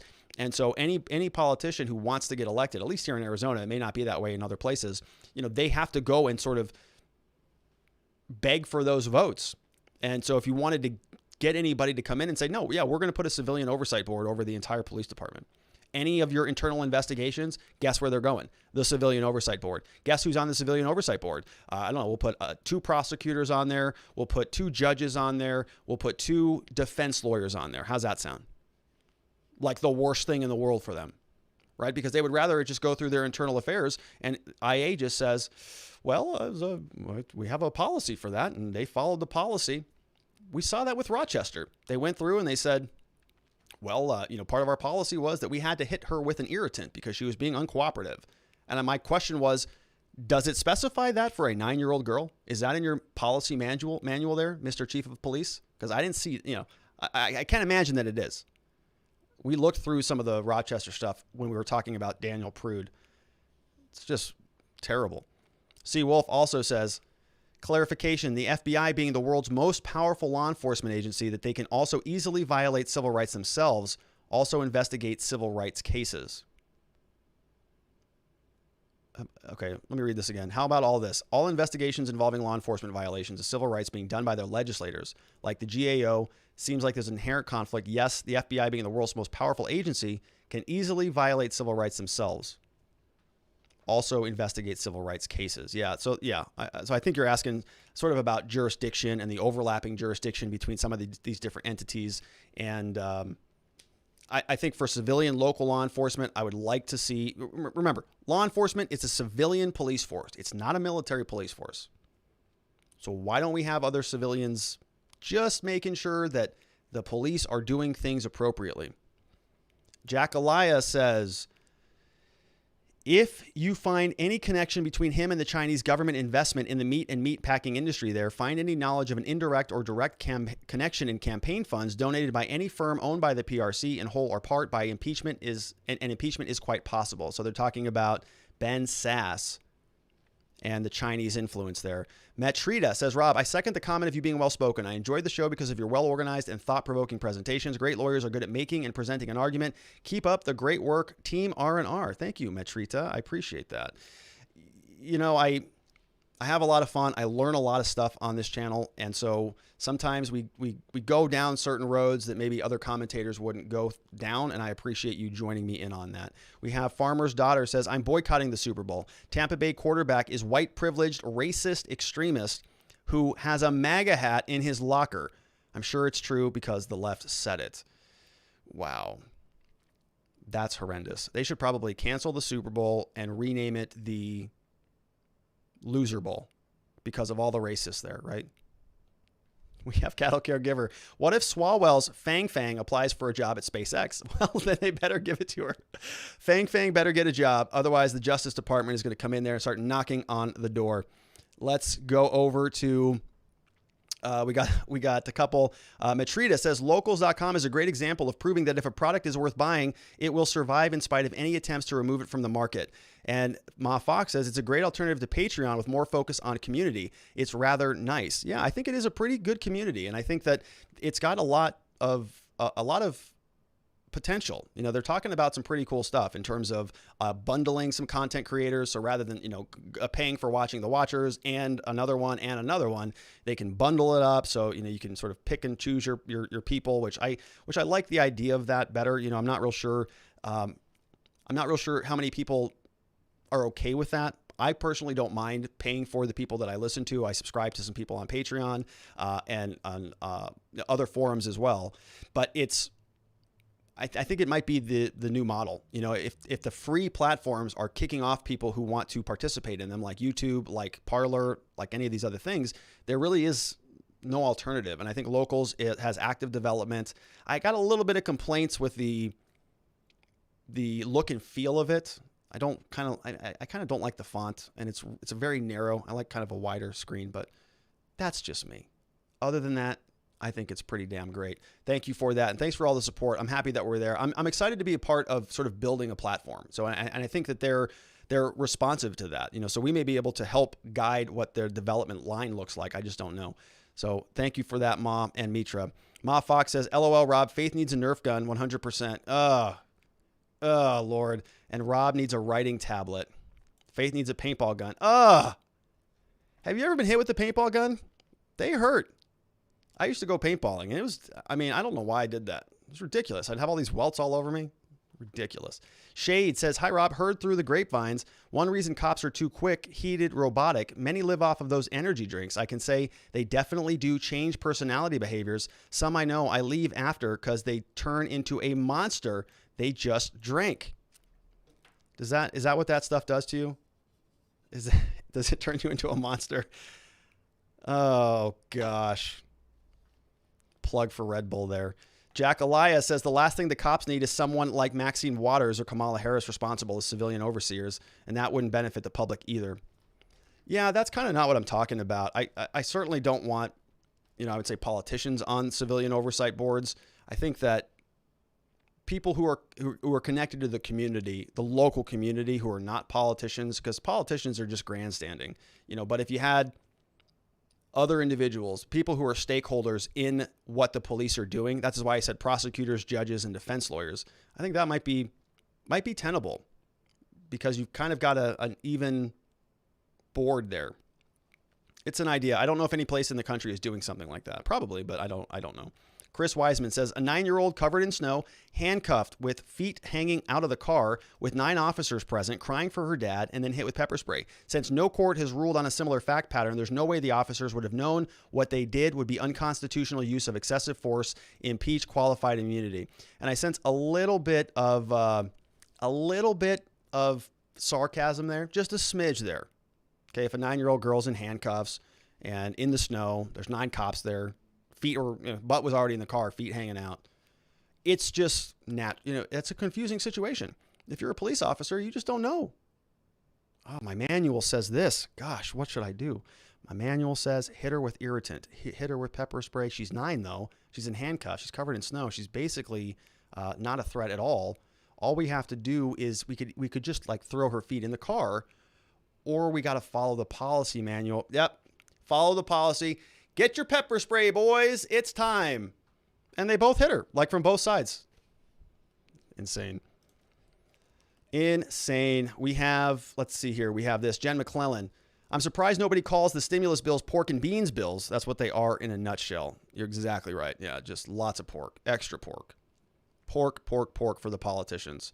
They are loving it up. We have Ham-Handed says, if you have not worked in law enforcement, then you will not truly understand what they go through. Your suggestion of prosecutors, defense attorneys, and judges on the civilian review board sound good, though. Yeah, I think that's, I think you're being maybe a little bit facetious there. Like it sounds good, but it may not work in practice. I would agree. I don't know. I've never worked in law enforcement. I've done a ride along with a cop one time. I've interviewed a lot of officers. I've seen them in court.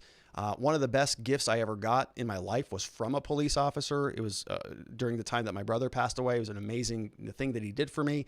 And so I'm not, all cops are bad at all. I actually support the good cops. But I just think that currently there's a cultural environment for law enforcement where the good cops can't say anything that would impugn some other fellow officers, even if it's well-deserved, even if they're bad cops who shouldn't be on the force anymore. Nobody can say that.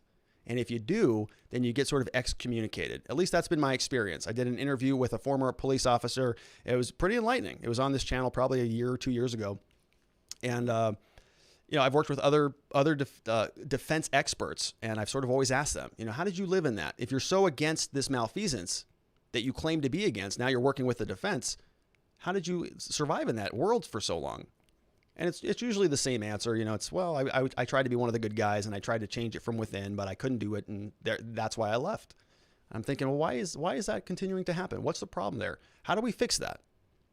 So that they don't leave, they stay and they continue to make the department better. Jack Elias says, Rob, how about the coroner's office have oversight over the police? Doesn't the coroner always have the authority to be able to arrest a sheriff as a check and balance at the county level? We could give the coroner's inquest the authority to cover all LEOs within their jurisdiction, including any acts by the FBI. That's a great question, Jack Elias. I don't know. I have never heard of that. The coroner's office having oversight over the police. I've never heard of that at any time in my career. So I'm going to guess that that's probably not accurate. And I'm not sure why the coroner would have the authority over the police anyways. I think the idea is that you want the police to not injure people. And if the coroner had duty to interfere with or respond to anything the police were doing, then it would only land on their desk in the event of a death. And we want them to get involved before the death happens. And I think that oversight has to take place at a higher level. Jack Elias also says, I was once told by a rabbi, if sense were common, there would be enough evidence to prove it. Write it down and teach it. Therefore, sense must not be all that common. That's a great quote. I like that a lot. Yeah, common sense is one of those things that I think that people take for granted. It's just common sense. Well, it's not really, right? There's a lot of people who interpret the world differently. And so just to assume that we all have this sort of shared sacred bed of knowledge that we can all operate from, I just don't think is inaccurate. I understand it as a useful tool just to say, well, it's just common sense. Like, here's how we do things. But I think if you analyze it at a philosophical level, you're right. It's not all that common. Seawolf also says, in my opinion, all levels of government need more checks and balances when it comes to their secrecy authorities. Things like national security and public interest are the most abused authorities ever. Yeah, they are getting heavily abused right now. We're seeing that across the board. Everything's in the interest of national security, public interest. You can sort of take that and extend it to democracy, right? The protecting the sanctity of democracy. And, we're seeing that all over the place. It's in the news every single day. It's a good point there, Seawolf. And that was our last one there, my friends. And this kind of worked out. Thanks for going over to locals and helping us figure this out. I thought that this went relatively smoothly. I hope that you agree with that. Kind of a seamless transition right back into the super chat-ish format without the super chats. Now we're just over on locals. So speaking of locals, I want to thank, we had a lot of people who signed up and joined back up last night in light of the demonetization ordeal. And I want to thank them. I want to thank Jay Leo, 762 by 39. We got Dr. EMB in the house. Dr. EMB has been around for a long time. Thanks, Doc. We also got Seawolf 74. We saw some comments in the chat. We got Osok 71. Saw him. We got SS Nova, Jack Elias in the house. Toots Magoots is here. We got Socially Troubled. We got Tim MCD. We got Sabo Abbas with a very nice compliment today. We got Walt NC 7058 Twig. Then we got, look at all these other people. We got Realtor Patty, who must be selling some homes out there. We've got Savdi. We got Danny Girl. We have Arivius 21. We have CRS Lanina. We got Our Good Son 59. JT 6058. Drew 11. It's Melee Lee. We have Clock Doc. We got At Want to Know. We got Adio Data, who I think came over from YouTube. We got Angeli in the house. One Drop. CP Miller. VW. Playing Hooky 1. Get back to work there. We got Garca. We got Rolf77, Keith C3. We got Lead Shed. We got Die Card Spin Weave. we got Cax Axe, we got Nurse Panda, and we have Ryan, and we have Ad Baron. And there are probably some others who have joined up since we started the show that I will add tomorrow. Seriously, everybody, thank you so much. Just extremely humbled. Yesterday we were sort of a little bit off keister, I would say. I was doing the show. My mind was a little bit elsewhere, just trying to process sort of what had happened there. And I know that this is kind of standard fare. I know that a lot of other content creators out there have also gone through this. And I'm actually a little bit grateful that it happened now. We were in the process of sort of expanding the footprint of the show, and that would have been a big problem if we would have done that and then had the rug pulled out from under us. So I'm glad that that didn't happen, and we're going to be able to just kind of have this seamless transition into a new platform, and the show will go on. And I'm extremely grateful that for the response. I mean, you all are so generous. I'm really excited about where this might end up. I try to be an optimist on some of this, even though big tech, the big pillars that we've all been accustomed to over these last years, Twitter, Facebook, Google, even though that they're sort of closing the door on, I would say, new ideas and outside ideas and interesting conversation, other platforms are going to be building up to replace them. And locals, I think, is a good one. It's one here to stay. We're gonna plant our flag here. I appreciate you coming and joining us to help build that, to be a part of what this second, version 2.0 of digital free speech looks like. I think this is where things are going to go. It's unfortunate. I wish that it wasn't that way. I wish that we had more platforms and more free speech and more ability to express yourself and communicate the way you want to communicate, but it's just not the reality anymore. And so for a while, I think we're going to be sort of, a lot of people are going to be out there in the wilderness trying to figure out where to go and how to pivot in order to participate in this great thing that we have here called America and global politics and democracy. And so I'm just extremely humbled. Last night I was just looking at my phone notification, joined. I'm like, oh my gosh, this is just thank you, right? I'm humbled. I'm grateful. And I just can't thank you enough. It makes me feel warm. Miss Faith, Ma, on behalf of all of us here, thank you so much for that. And thank everybody for joining. If you have not already joined, feel free to go on over there. All of this stuff is still free, so you can get a copy of all this stuff. My book, Beginning to Winning, is over there. The slides are over there. The impeachment party template, which is happening next week, the impeachment, get a copy of that. You can feel free to impeach anybody that you want to as the impeachment trial is going on. Just draft their name and find out what they said that was close to inciting insurrection, and there you go. You've got your impeachment article ready to rock. Then we also have the existence system, my personal productivity little system that I made, and I wanted to make that available for you. I use it every day. It's just a digital file. It's a PowerPoint slide. You can download it, make it your own. It's free over there on Locals. A lot of links, a lot of conversation, and of course, great people. We saw a lot of comments from the people over there, and I'm just, like I said, just extremely humbled and tremendously appreciative of everything that you guys are contributing to the program, and your participation and your joining us in the journey of navigating into whatever this next era looks like. I'm extremely thankful. So I'll stop beating that horse. Thank you once again.